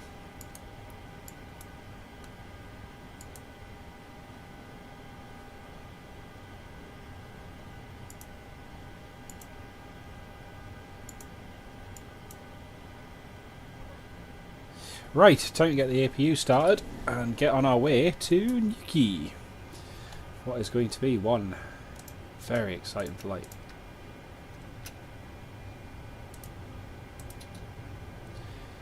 He's gone into Mayday. I'm not, Daniel. I think they probably were holding for a little bit too long and maybe anticipated that Birmingham might reopen, but that hasn't actually transpired, so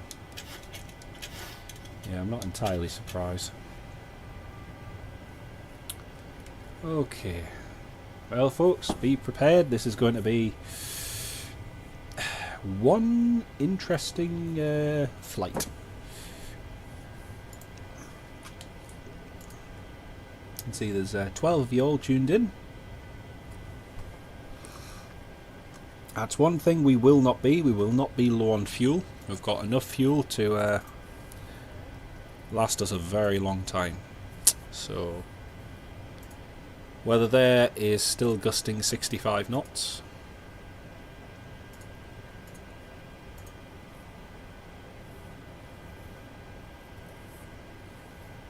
That's true about Ryan Fraser, John. That is true. The thing is, and I think it's a good thing in a way, is that he doesn't allow... He's very big on dissent. I think that was shown with the whole ESAC situation as well. Yeah, definitely a fuel emergency. Definitely a fuel emergency. Okay, so we are there. We are going here, and we are almost ready for push and start.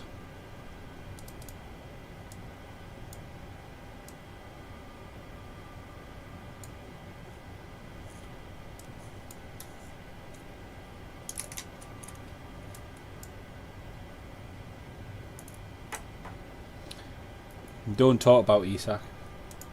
I think do you know what? He's the best conversation. I love talking about Isak with Liverpool supporters. There's nothing more I enjoy doing than talking about Isak with Liverpool supporters. I'm no believer in karma, but I do believe that,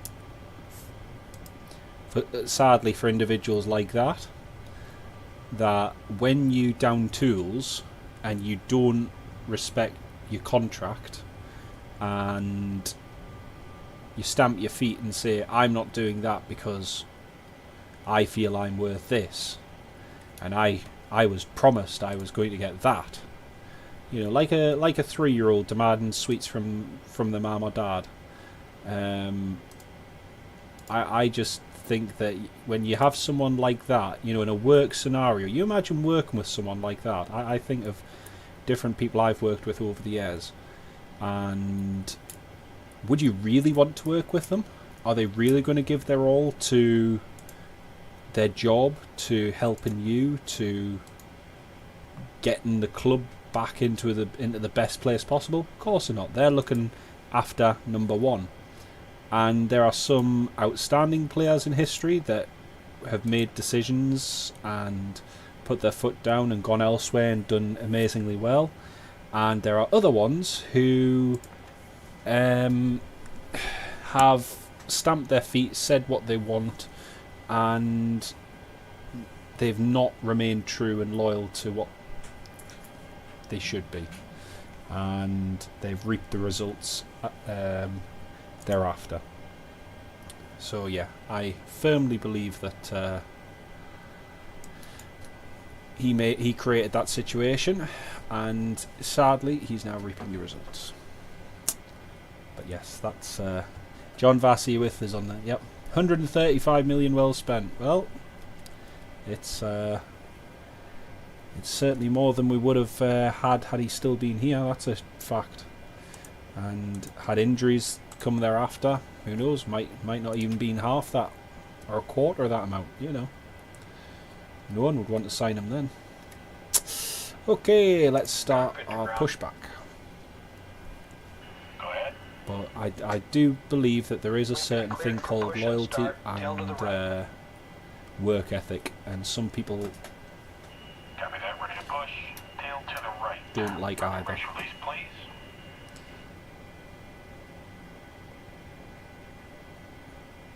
please. Exactly, mate. Exactly.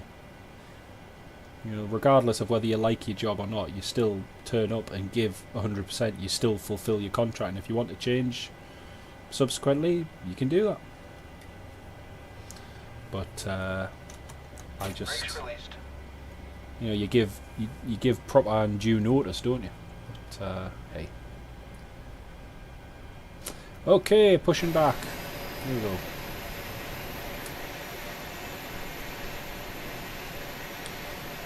Dublin traffic, Ryanair 4784, pushing back, stand 125. You know, I can remember, I always remember working with a lad who never turned up for his shifts, always found every single excuse under the sun as to why he couldn't work and this, that and the other. And yet, whenever I went into town, first person I'd see out in his sporty car and meeting with all of the...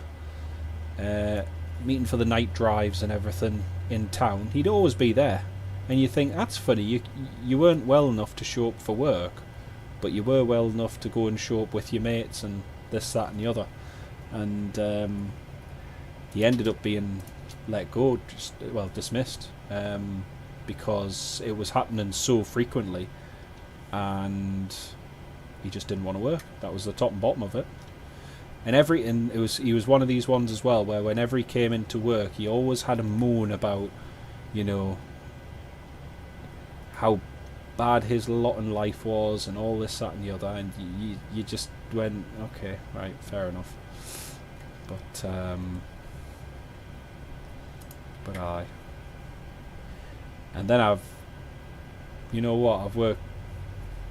worked with other ones who've been in the same job for 12, 15, 20 plus years.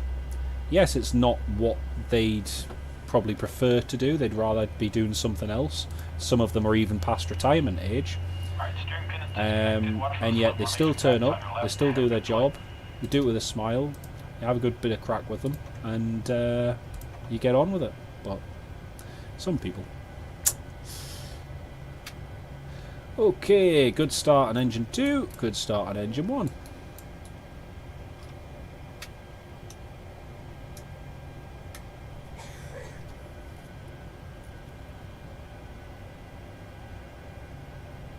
That is very true. That is very true. At the end of the day, you're, as one of my colleagues always says, you're just a number at the end of the day, which is true. It's absolutely true.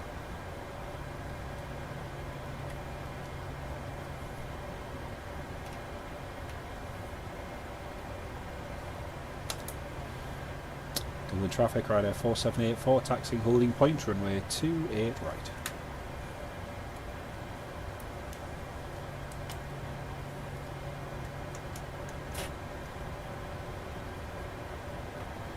Yep, it's absolutely true, mate. It's absolutely true. BA A320 divert to Stansted from Edinburgh. Really? Oh, wow. It is getting serious.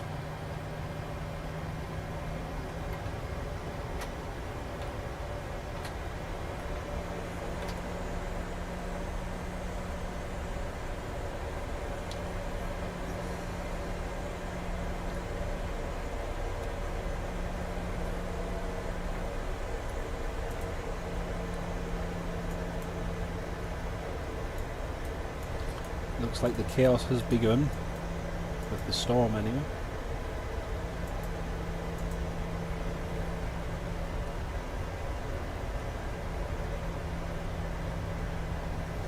It's just started raining here in Dublin as well.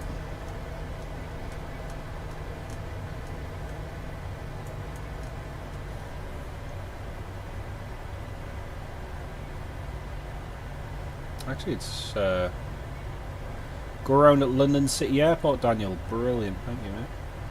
Appreciate the updates on this because I'm going to be having a look at all of them once we're airborne.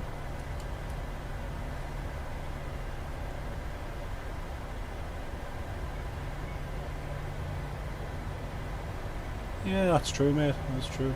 But the thing is, you know, if you enjoy it, you know, if you enjoy it and get a kick out of it, then what's not to like? And as long as it pays the bills, that's the main thing. That's what I always think with anything. And a lot of things in life, it's what you make of them, you know. Yes, there might always be times where we're kind of, you always wish. Never make yourself indispensable. You'll get a raise. You'll never get. That's true, mate. That is absolutely true.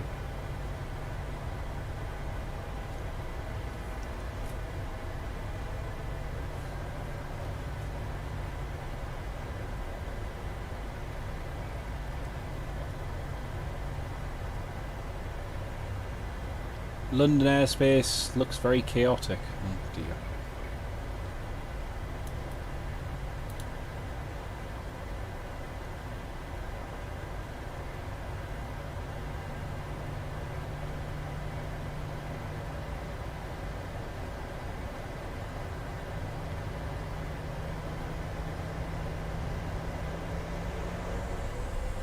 Do you know what? I am really, really looking forward to this flight.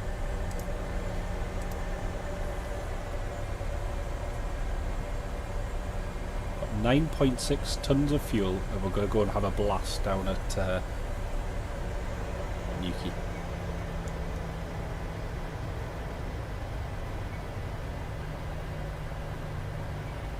Cabin crew, seats for departure, please.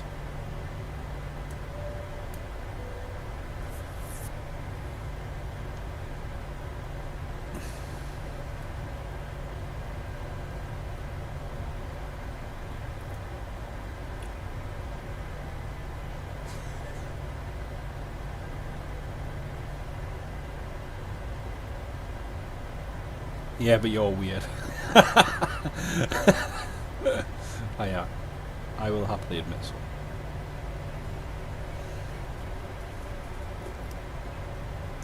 Oh, it's properly snowing now. Dublin traffic, Ryanair 4784 via November 2, departing runway 28 right. Strobe lights are on. Right's clear.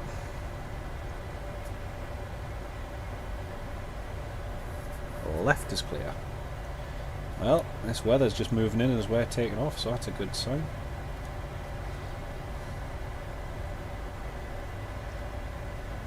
Senseless. No, I haven't, mate. Sorry, I haven't really had a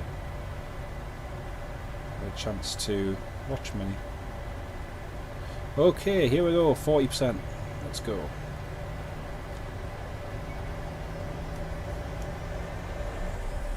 Toga.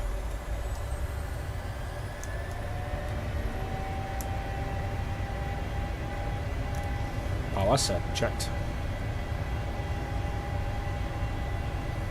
80 knots. Checked.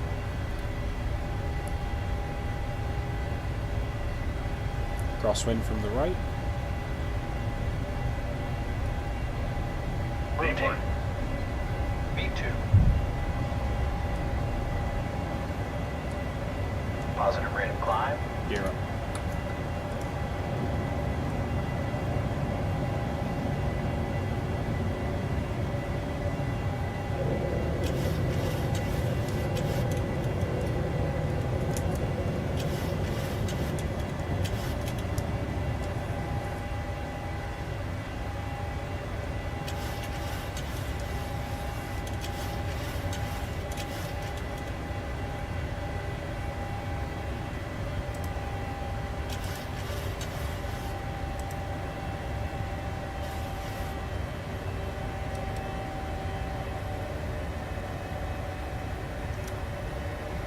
DHL go around to East Midlands. Oh dear, if East Midlands is struggling, things are really going to get interesting.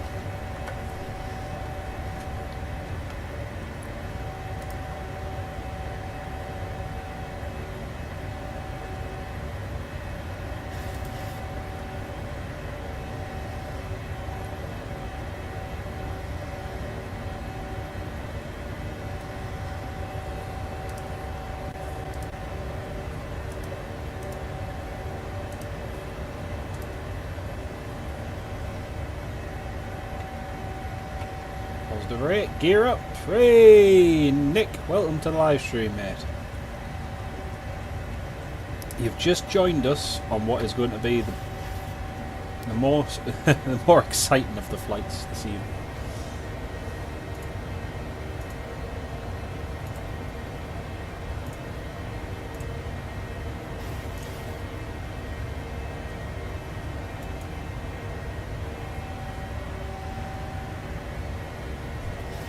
Okay, so climbing to flight level 230.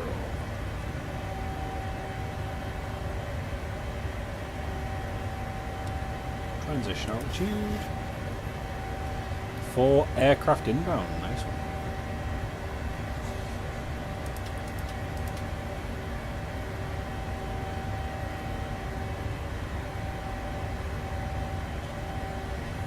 Yeah, just watching on Flight Radar 24. So what we've got?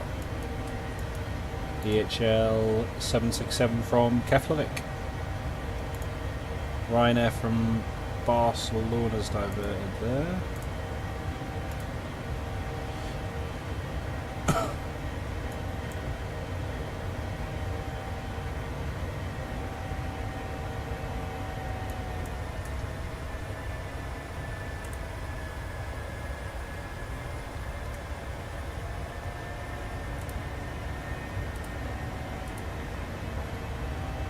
Ceiling is 300 below minimum. Oh dear. Yeah, that's not good.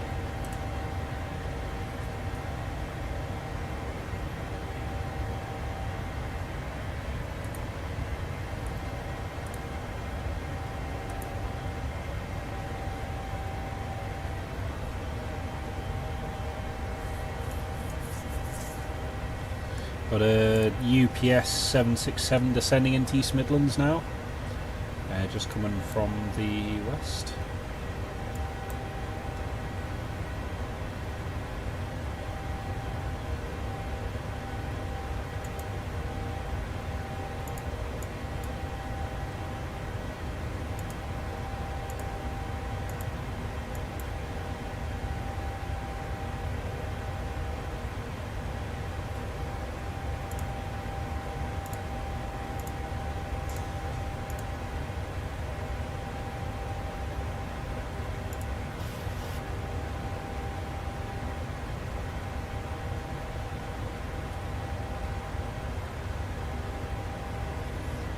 John, it'll be about 35 minutes. According to the latest ATIS. Yeah, let's have a look for Yuki. Oh, it's gone down. 32047, gusting 60. Only gusting 60 now. Not too bad.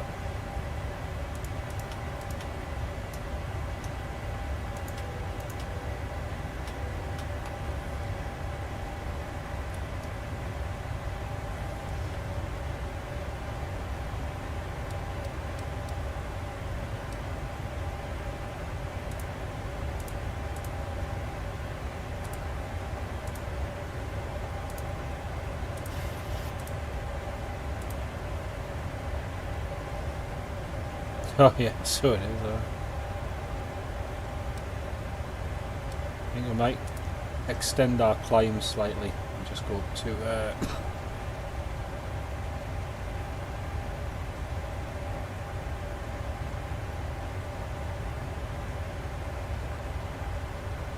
330. Over 330. Hey, see you shortly, mate.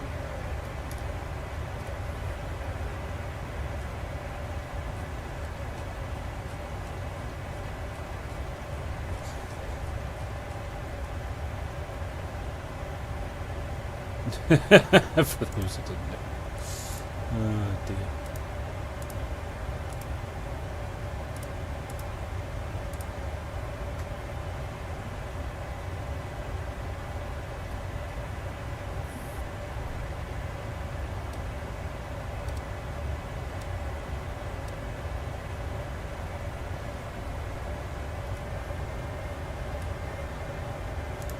Right folks, I'll be back in just a few minutes. We are back.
Okie dokie folks, back on voice. We are now descending into Newquay. I'm just saying to Bob there that we are in the eye of the storm, so we've just had an 8 knot tailwind, and now look at how quickly the tailwind is increasing. So we've got 16, 17 knots now. It's going to rapidly increase as we head into this area of low pressure, into this storm.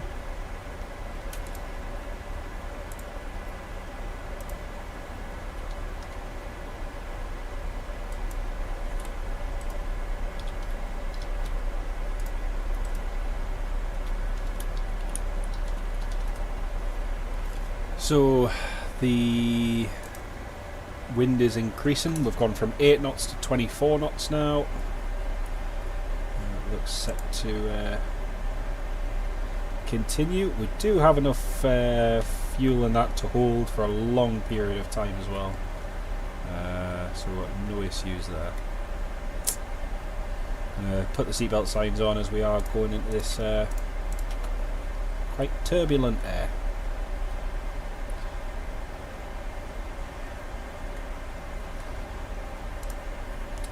110.50. Now officially, in real world, Newquay Airport is actually no-timed closed for another 43 minutes, but we'll give it a bash. East Midlands has snow now. Yeah, I see the British Airways City Flyer from Glasgow. Looks like he's diverting to... maybe he is going to try going into the city.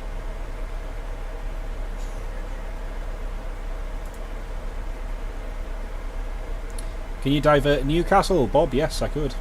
We've got enough fuel to divert all the way back to Dublin. So I'm hoping we don't have to, but yeah.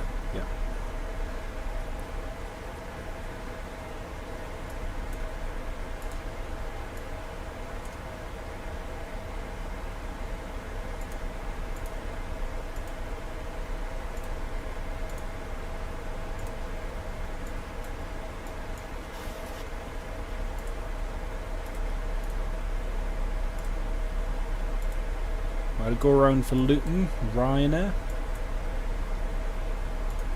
Oh, yep, the Cork flight, Cork to Luton. Excuse me.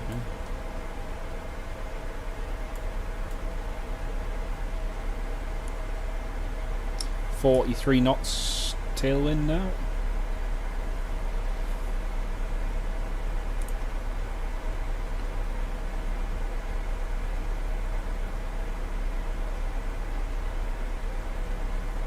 J-Ro! Hello J-Ro, how are you doing? Great to have you on the live stream. Welcome on board, mate.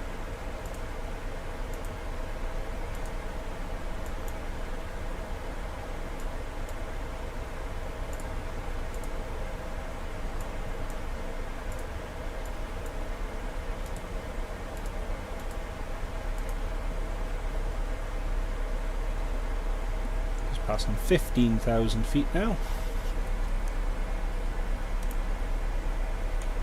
61 miles to run. 50 knot tailwind now. Numbers rapidly increasing. Let's have another quick look. Got 347, 301, 301. Heading.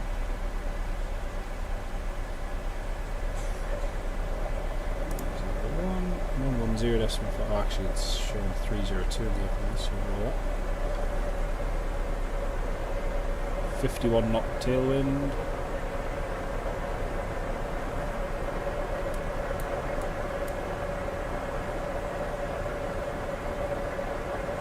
.585 plus 5.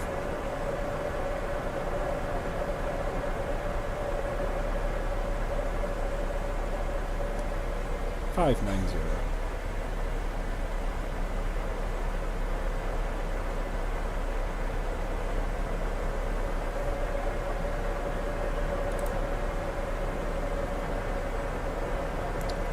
Check the wind again.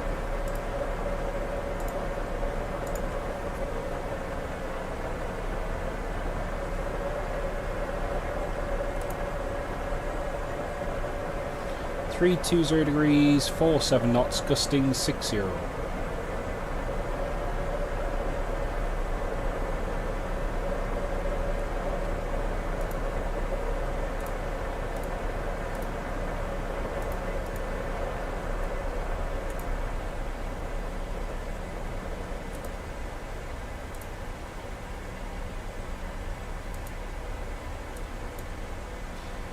Yeah, just approaching the Cornish coast from the north.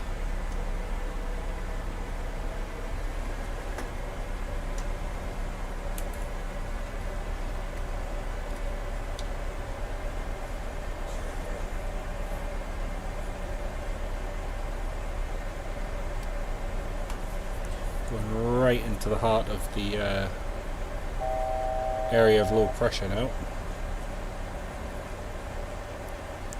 And 6,000.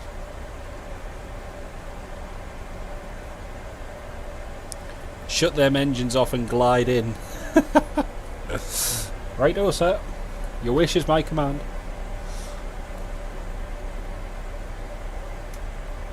Oh, low pressure's just come on the centre pumps. Good timing.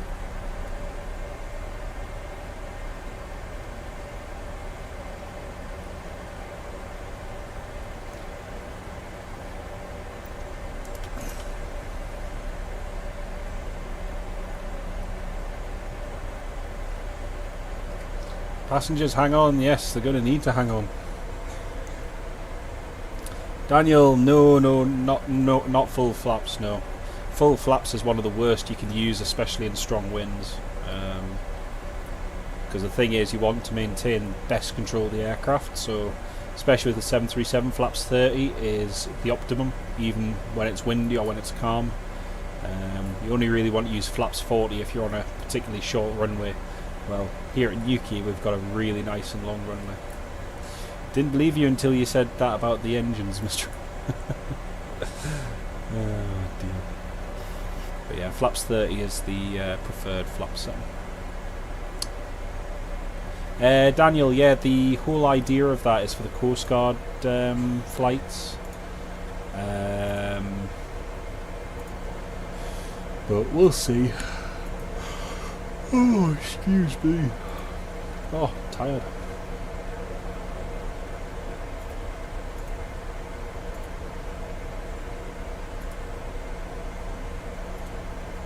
UPS landed successfully at East Midlands.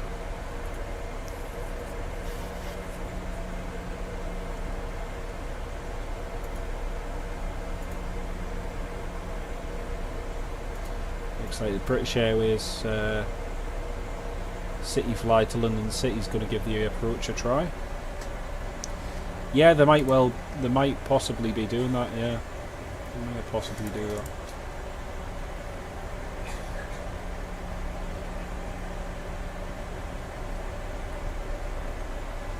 .60 knot tailwind. This is about to get spicy.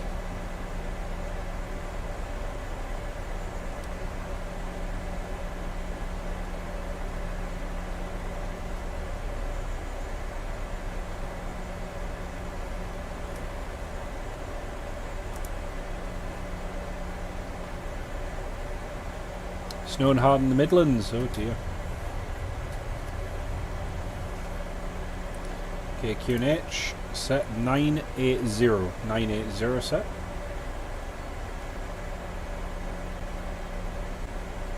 Oh, it was 983. Okay, 983. It's gone up slightly actually. Indicate that the area of low pressure is passing through.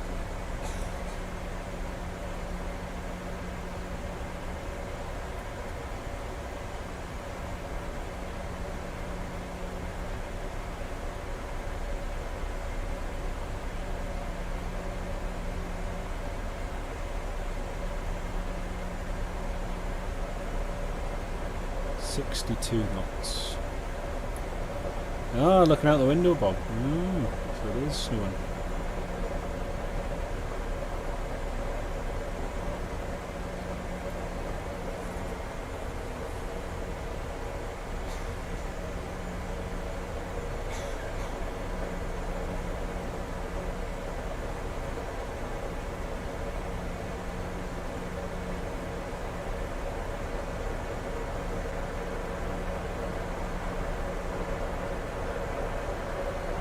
63 knots, 64 knots.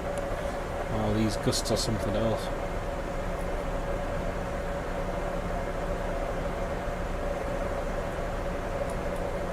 Let's just do a quick landing performance.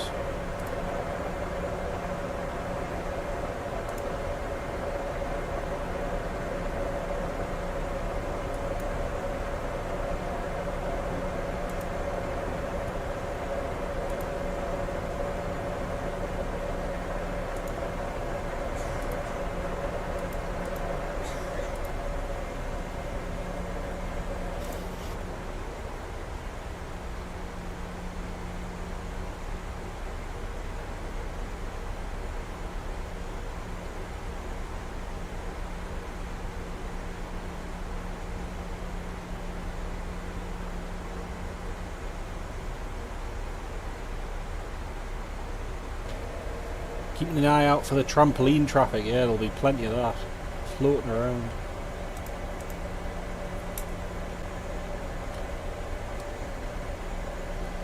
Right, come on then. 64 knot tailwind. Trying to take this. Right,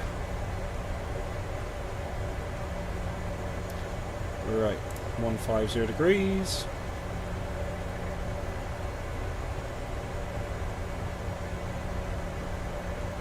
Cabin crew, seats for landing, please.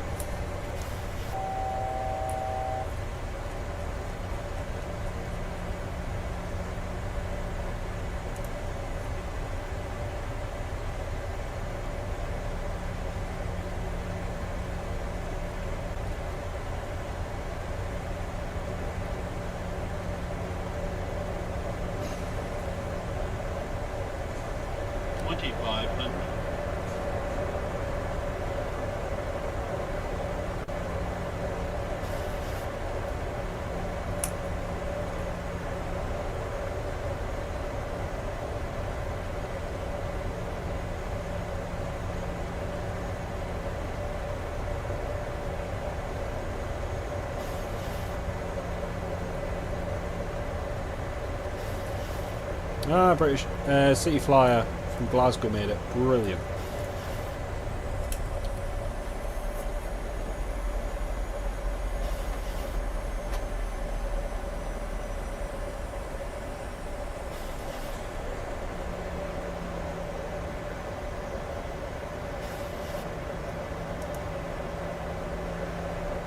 Localizer captured.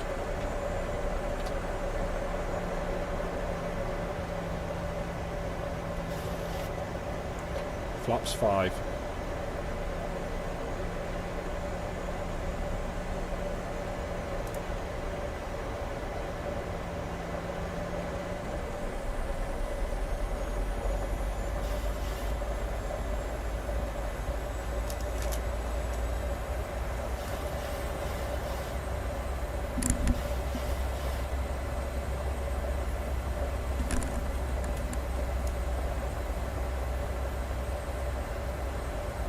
Zero decimal 50, 110 decimal 50, checked. Command Alpha, command. Flaps 10, speed checked.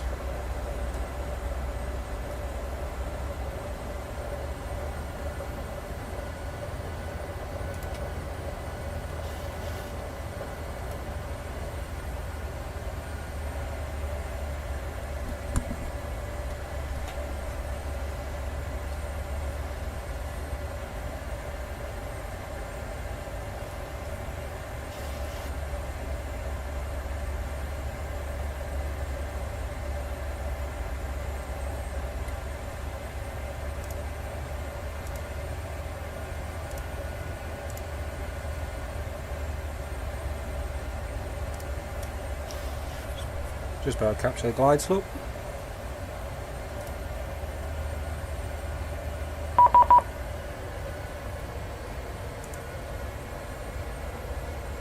Oh, we have Newquay Tower online. Oh dear. Oh dear, we have Newquay Tower online, folks. Newquay Tower, hello, Ryanair 4784 ILS runway 307 DMA. Ryanair 4784, Newquay Tower, good evening.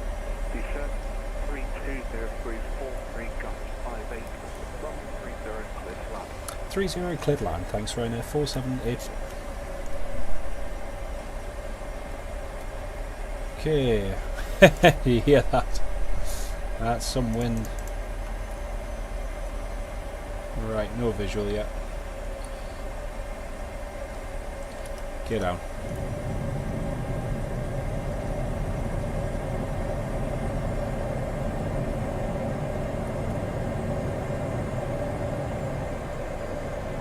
Newquay Tower, I know. That's what I just thought.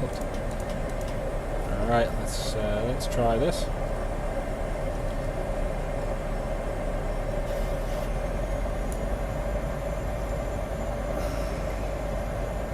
Flaps 50.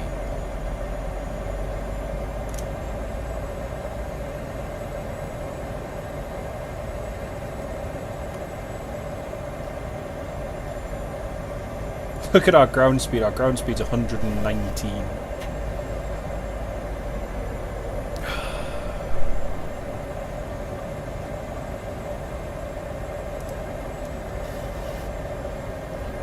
$146, so 151. 1,000. Checked.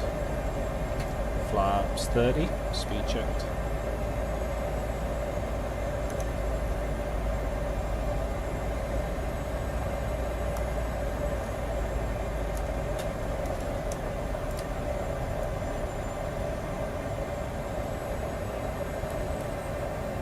Whoa, man, look at that.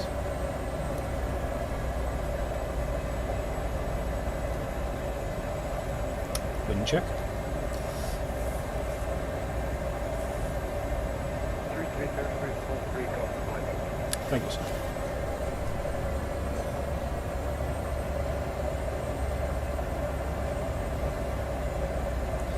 Approaching minima, our minimas now, and still I can't see the runway. Oh, there she is. There she is. Can see it. There it is. Right, come on, baby. Come on. Come on.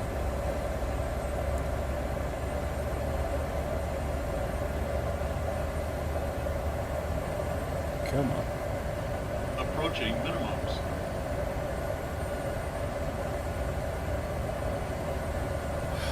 Come on. Minimums. Landing.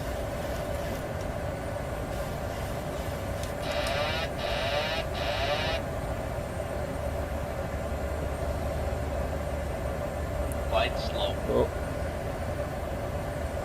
Come on.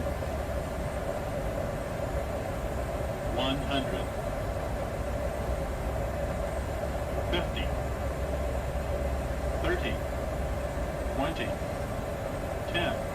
Come on. Come on.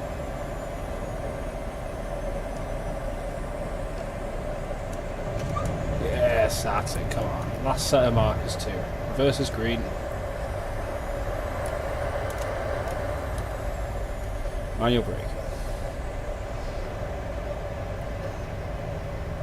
Woo! Oh, that was stressful.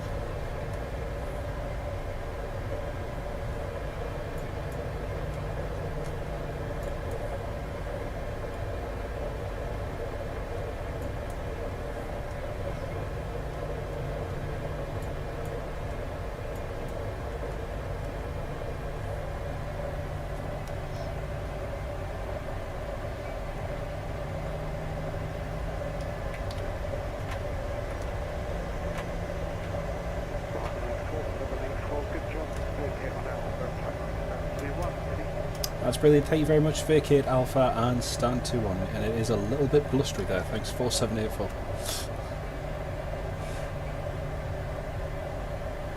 Woo! Man, that was interesting.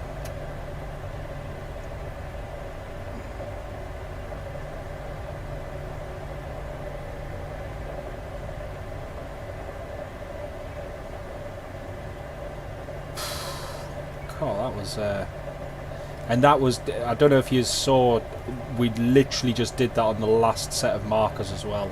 Like, if I overshot those markers, you know, there was no ifs, no buts, no maybes, it was go around time. That was literally on the last set of markers, so. Oh man, that was stressful.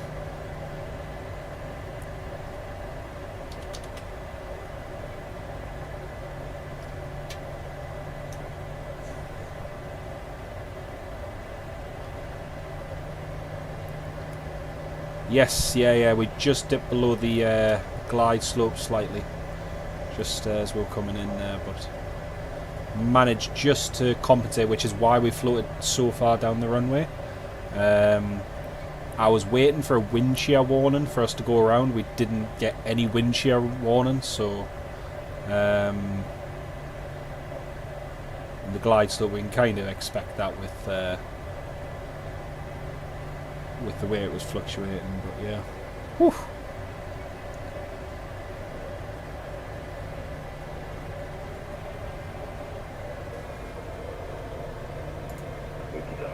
British Rescue 924 Alpha. British Rescue 924 Alpha. British Rescue 924 Alpha, we are for POV information Alpha, and S92 Saranga. Request engine always to start for a start job at same time. British Rescue 924, Roger, start approved. Rescue 924 Alpha.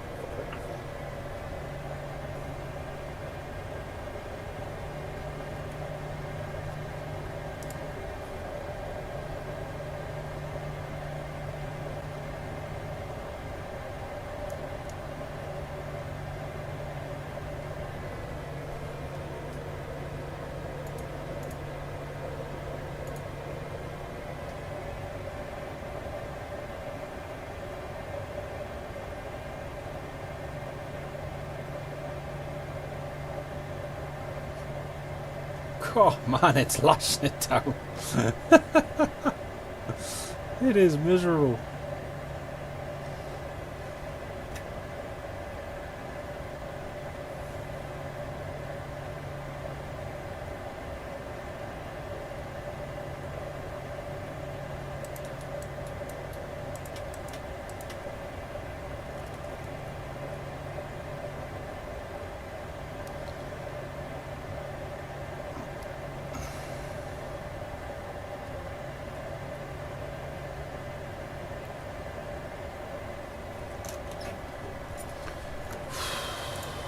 There we go.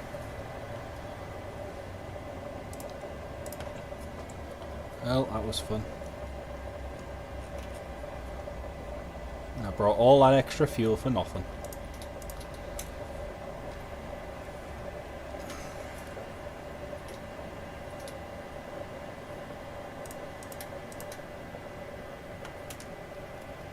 British 924 Alpha, request taxi. British Rescue 924 Alpha, taxi, I want to point Charlie 1, runway 30, via Charlie 1. Charlie 1, runway 30, via Charlie, Rescue 1. There we go.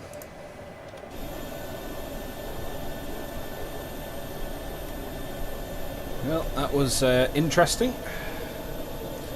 Now let's do the return.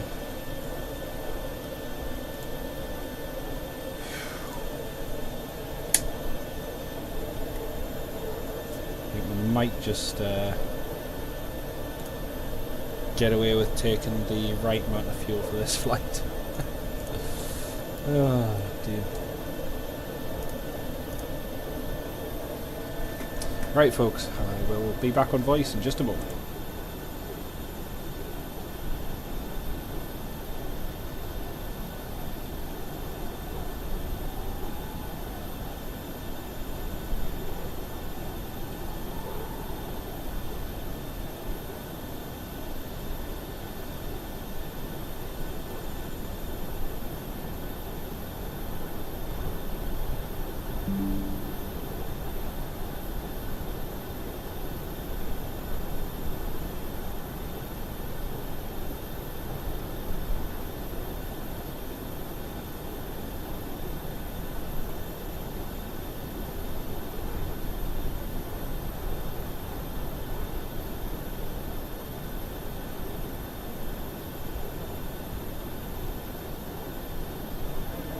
See you later on, Richard. Lovely to have you on the live stream, mate. And you too, Bob. Great to have you both on board.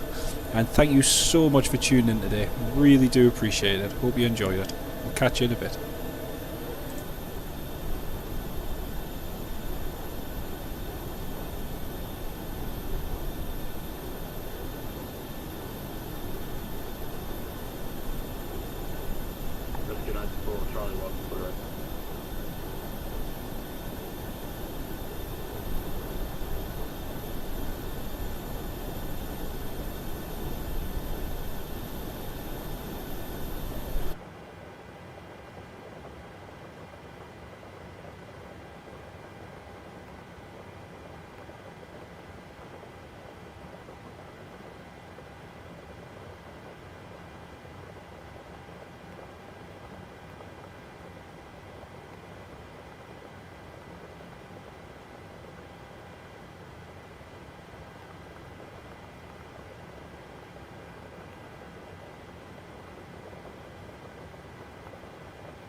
Right, folks, just getting set up now for our next flight, which is back to Dublin. So that's our next flight. Just need to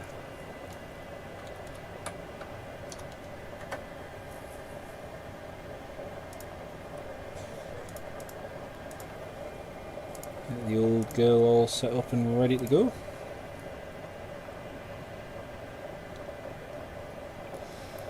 Yes, it is miserable weather down here in Newquay. Jet 2 East Midlands flight is holding. Oh dear, that's not very good.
Right, information Bravo, QNH 985,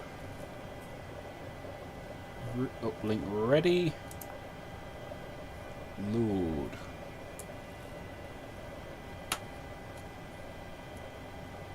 British Rescue 924 Alpha, it's basic service, the QNH 985 hectopassenger. Go. Basic service 985, looking at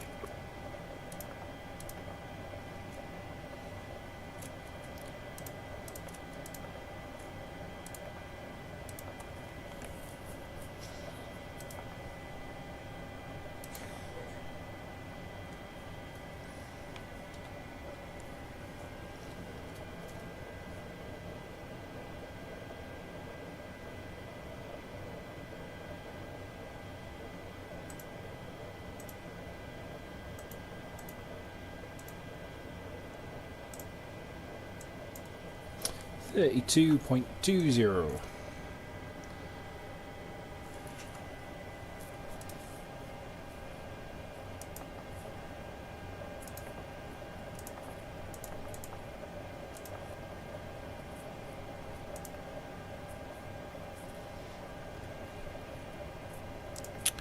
No takeoff D-rate this time because of the wind.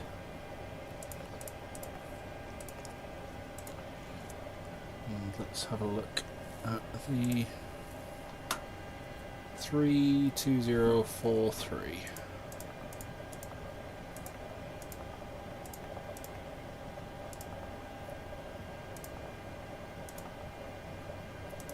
Runway condition is wet.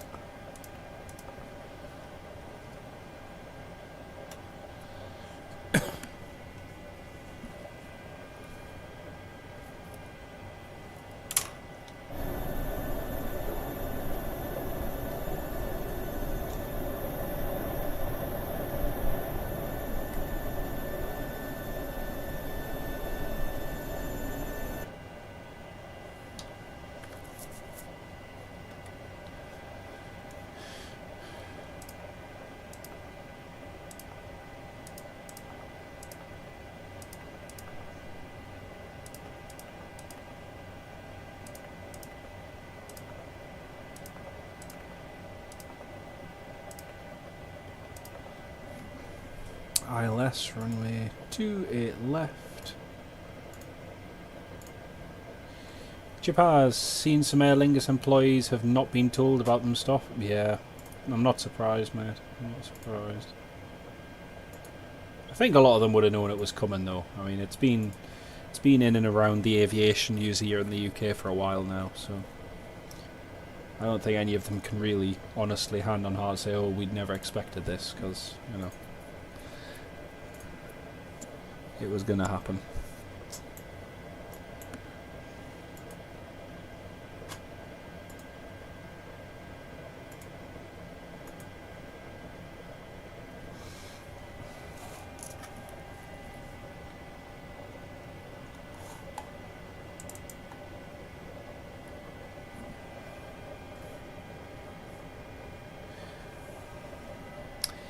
Newquay Tower, hello again. Ryanair 67 Hotel Lima, stand 21, information Bravo 985 737 800. Request Alpha clearance to Dublin. Ryanair 67 Hotel Lima, Newquay Tower, hello again. On departure runway 30, climb straight ahead to altitude 2,000 feet, then to right turn on track Nicky, climbing flight level 2, correction, on Gizog. Climbing flight level 230, the squawk 7763. That's great, thanks. After departure, runway 30, straight ahead to 2,000 feet, right turn direct Gisok, climbing flight level 230, squawk 7763, Ryanair 67 Hotel Lima. Ryanair 67 Hotel Lima, correct, 7 report ready. Wilco, thanks. 7763 in the box. 7763. There we go. So after departure, straight ahead, climbing at 2,000 feet. Then it'll be right turn direct to Gisok, climbing 230. Brilliant. EasyJet Bristol go round, Logan Air Bristol go round. Ooh, it's getting spicy now. It's getting spicy. Right, folks, we've got 13 minutes to go till push and start. So I'll be back in just a moment.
203, confirm you'll be on the Coast Guard computer, so would you like a discrete call and code? We'll remain on the Coast Guard computer, which Rescue 20.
Rescue 203, request taxi, inland section Charlie.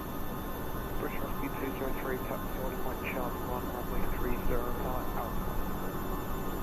Charlie 1 Bear Alpha, British Rescue 203.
British Rescue 203, via Charlie 17, wind 23, crash 320343, gun 5830, clear to take off.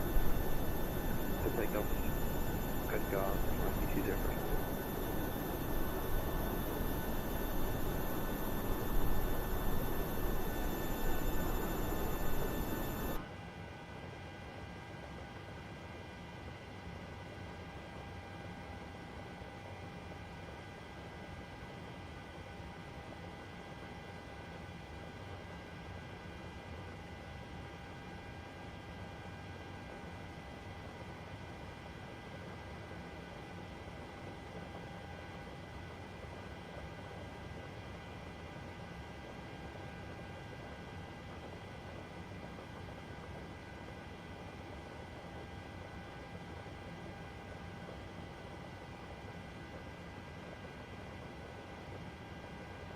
Right folks, I am back. Hello everybody.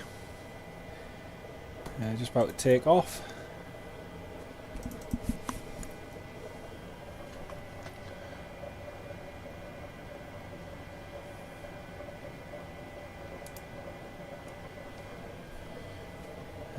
Just about to get push and start. Vatsim for Lima arrival. British Rescue 203 is the basic service. Basic service, British Rescue 203.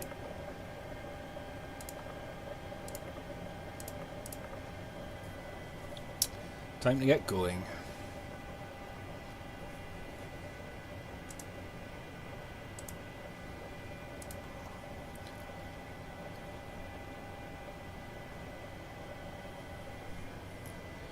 Two minutes to go.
Cockpit to ground.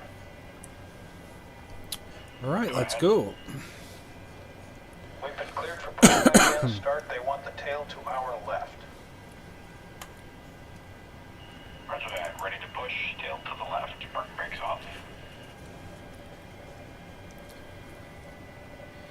Ryanair 67 Hotel Lima, stand 21, information Bravo 985, request push and start. Ryanair 67 Hotel Lima, stand 21, push and start approved, face east. Push and start approved, facing east. Thanks, Ryanair 67 Hotel Lima.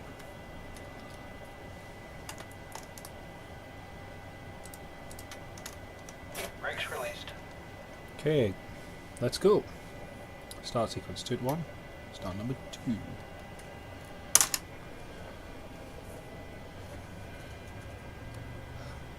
Brakes released. Here we go.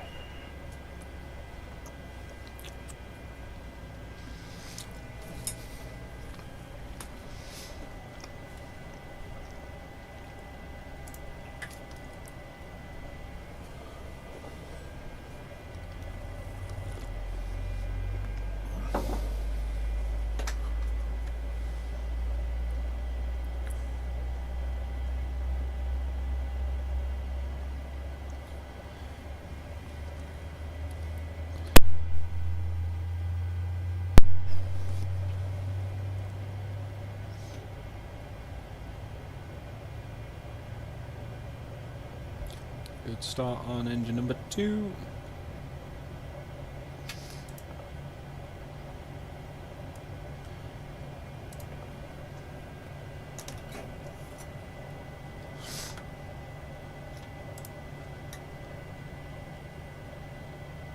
Here we go. Here we go again.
Ryanair 67 Hotel Lima, request taxi. Ryanair 67 Hotel Lima, taxi holding point Alpha 4, runway 30. Taxi holding point Alpha 4, runway 30, Ryanair 67 Hotel Lima.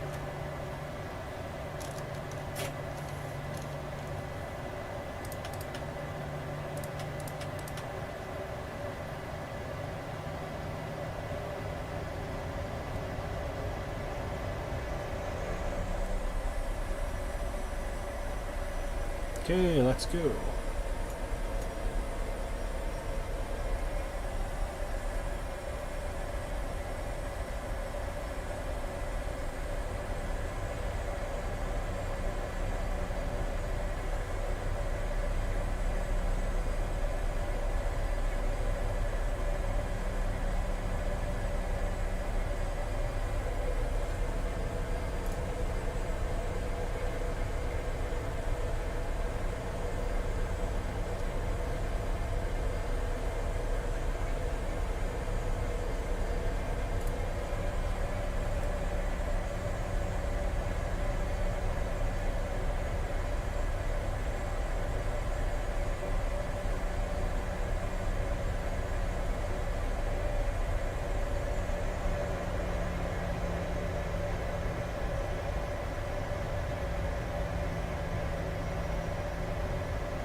Cabin crew, seats for departure, please.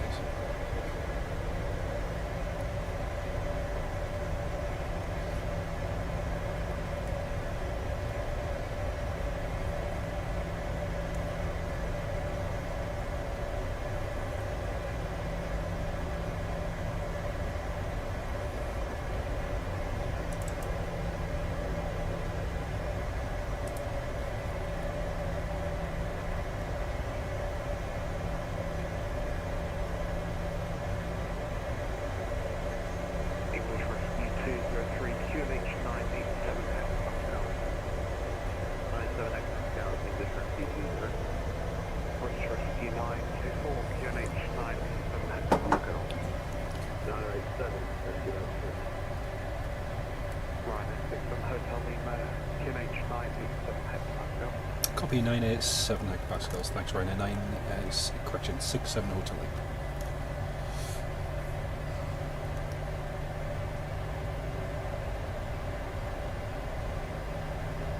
Ryanair 67 Hotel Lima via Alpha 4, 732, 0 degrees 43, gust 58, 30, cliff takeoff.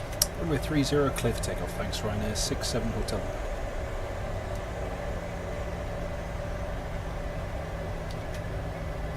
Let's go!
Toga. 80 knots.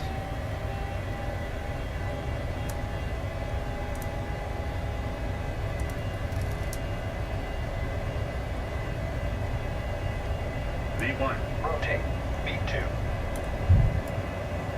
Positive rate of climb.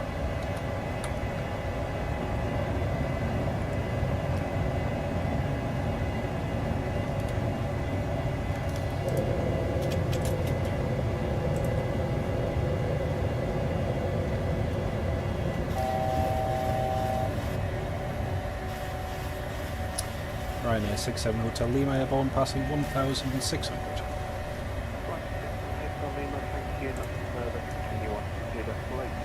Unicom 122.8, thanks very much, have a good weekend. Ryanair 67 Hotel Lima, bye bye.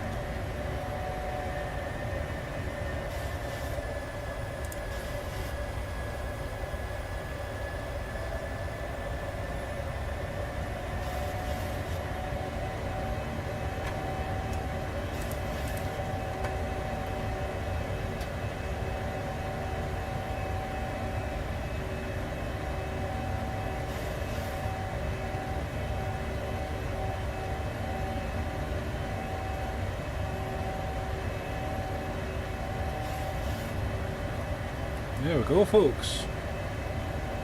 That was nice little bit of ATC there as well. Really, really nice.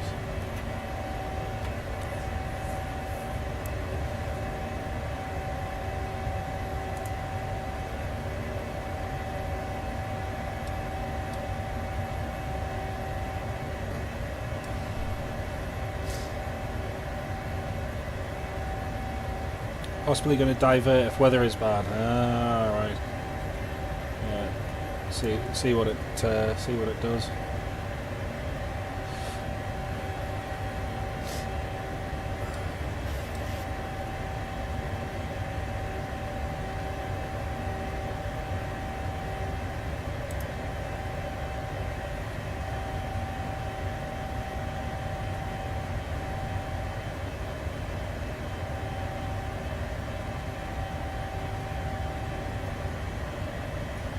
There we go, folks, and we're on our way.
Okie dokie folks, back on voice again. Hello everybody.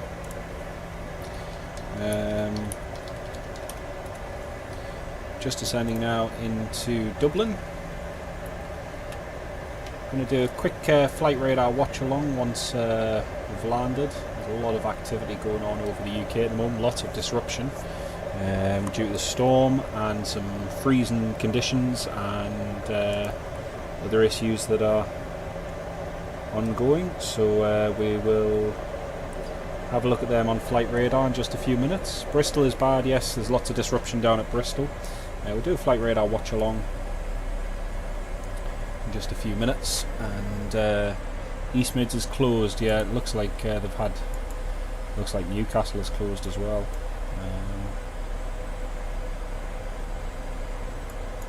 It's going to be a long, long night. Birmingham shut. Yeah. Couldn't really have happened at a worse time.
Sunderland Airport too. Sunderland Airport, where's that?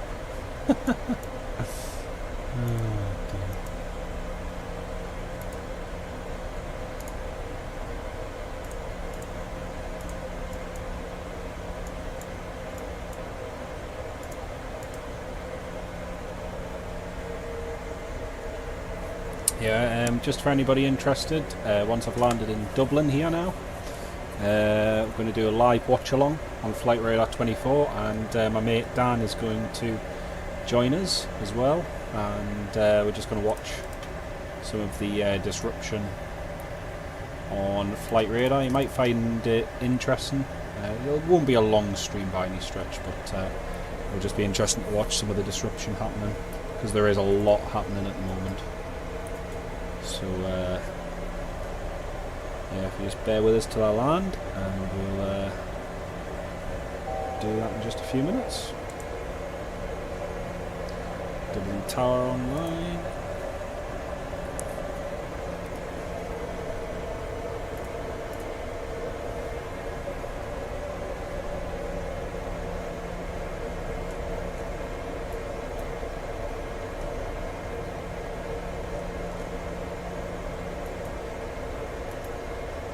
Nissan, yes, I'm that old, Usworth. Yeah, that is true. It did used to exist. Stuff now in the hold up in Scotland. Yes, yeah, see that. It's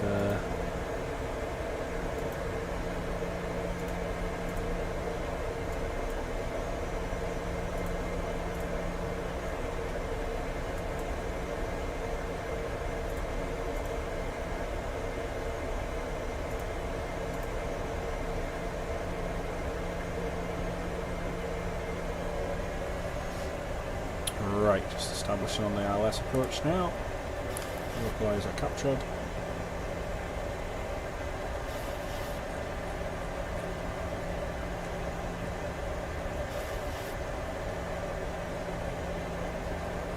A bit of a crosswind for this. Bristol isn't a major. It is, yes, it is. A lot of the airports are, because the main diversion ones aren't able to accept them either at the moment, just because of the weather. So all in all, not very good. That's tune 118.6.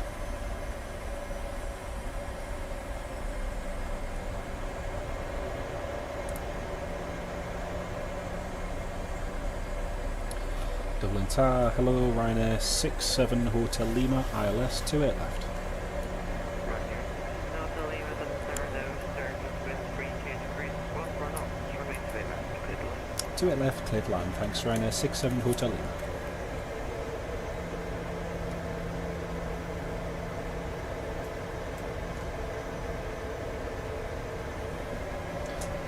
Cabin crew, seats for landing please. 2500.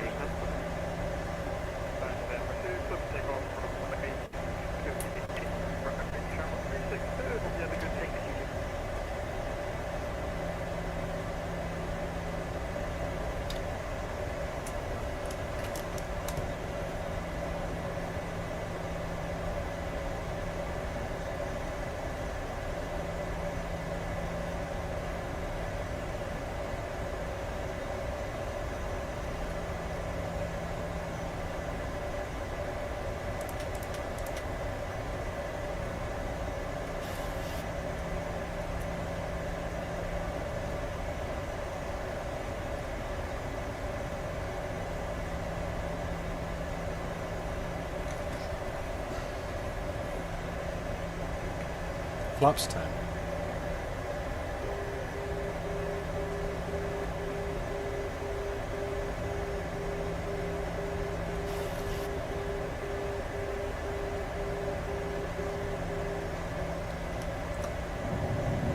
John Vassy, hello mate, yeah good, we're just on final now at Dublin. And we're going to do a flight radar watch along once we've landed.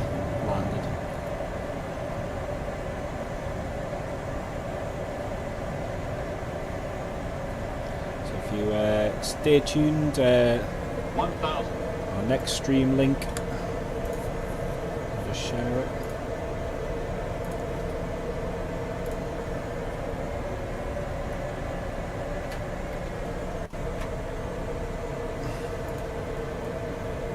That's the next stream link for anyone who wants to join.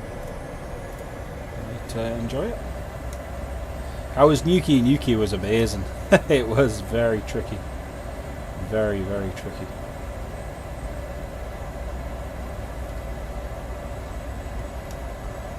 A bit of a crosswind here. Aer Lingus just departing on the other runway.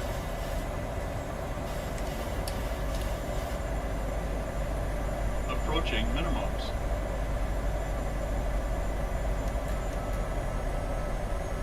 Minimums.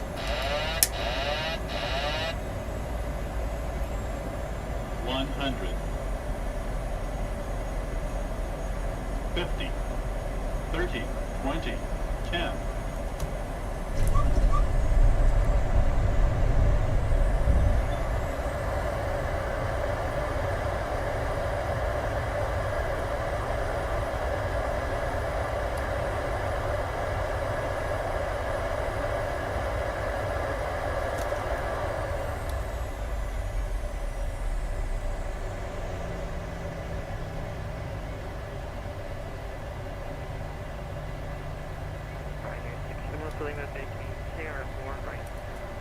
Sierra 4 right here, thanks Ryanair 67 Hotel Lima.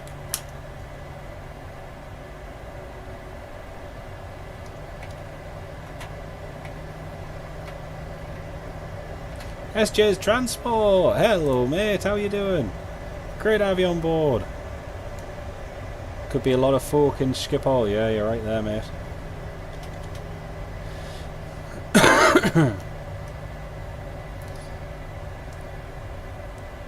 No, I don't think so, because we can't even accept our own traffic at the moment, so it's not a very good situation.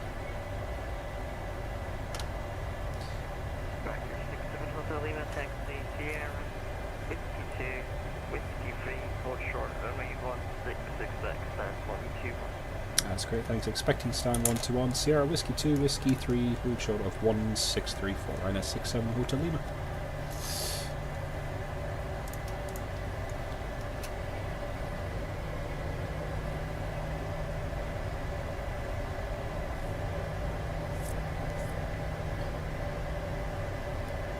Yeah, I've still got a good bit of energy actually, to be honest. Still pumped. Still ready and raring to go.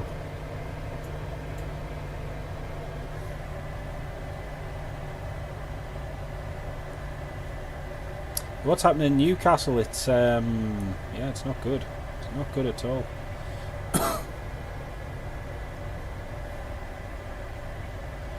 The rain that's fallen seems to be freezing immediately, so it's causing some pretty bad conditions.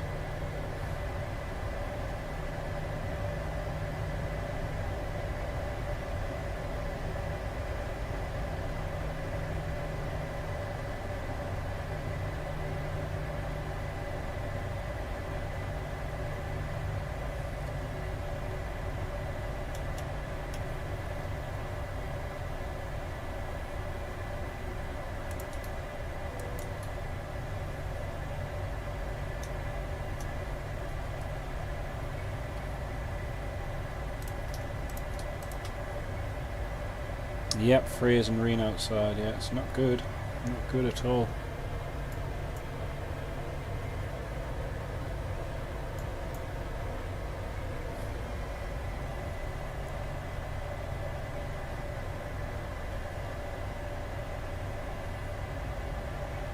Six 7 Hotel Lima, approaching 1634.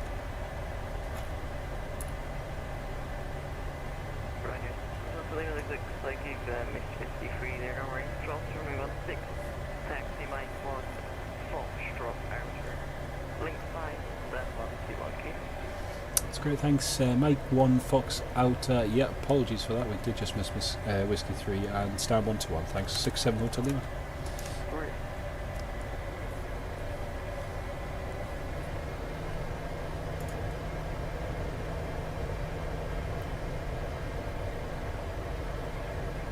Yeah, you're right there, Daniel. You're right there, mate.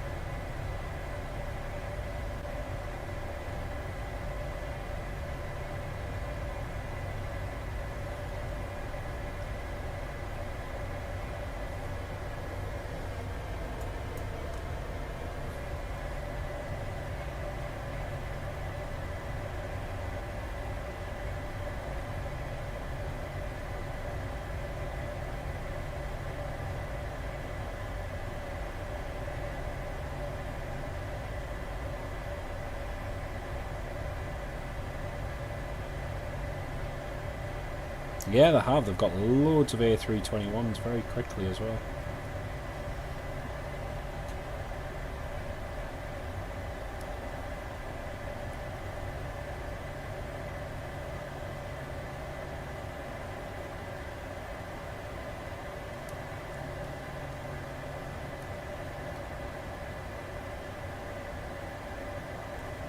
Yeah, it's very weird. It just seems to be sitting over the airport at the moment, John. We'll have a look on flight radar in just a second once it's parked up. Excuse me.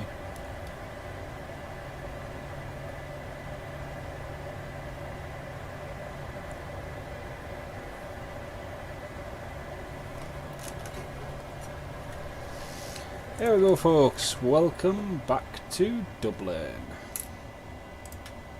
Hope you all enjoyed the flight sim live stream. It's great to have you all on board. Going to do another one now and look at some of the action that's going on Flight Radar 24. Thanks for watching, everybody. Catch you in just a second. Link is in the live chat.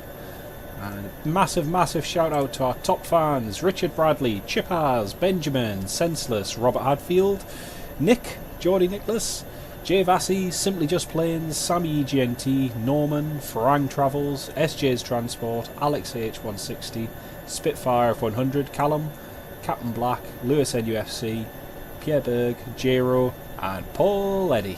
Great to have you all on board, folks. Catch you all very shortly on our next stream. Link is in the chat. Catch you in a second.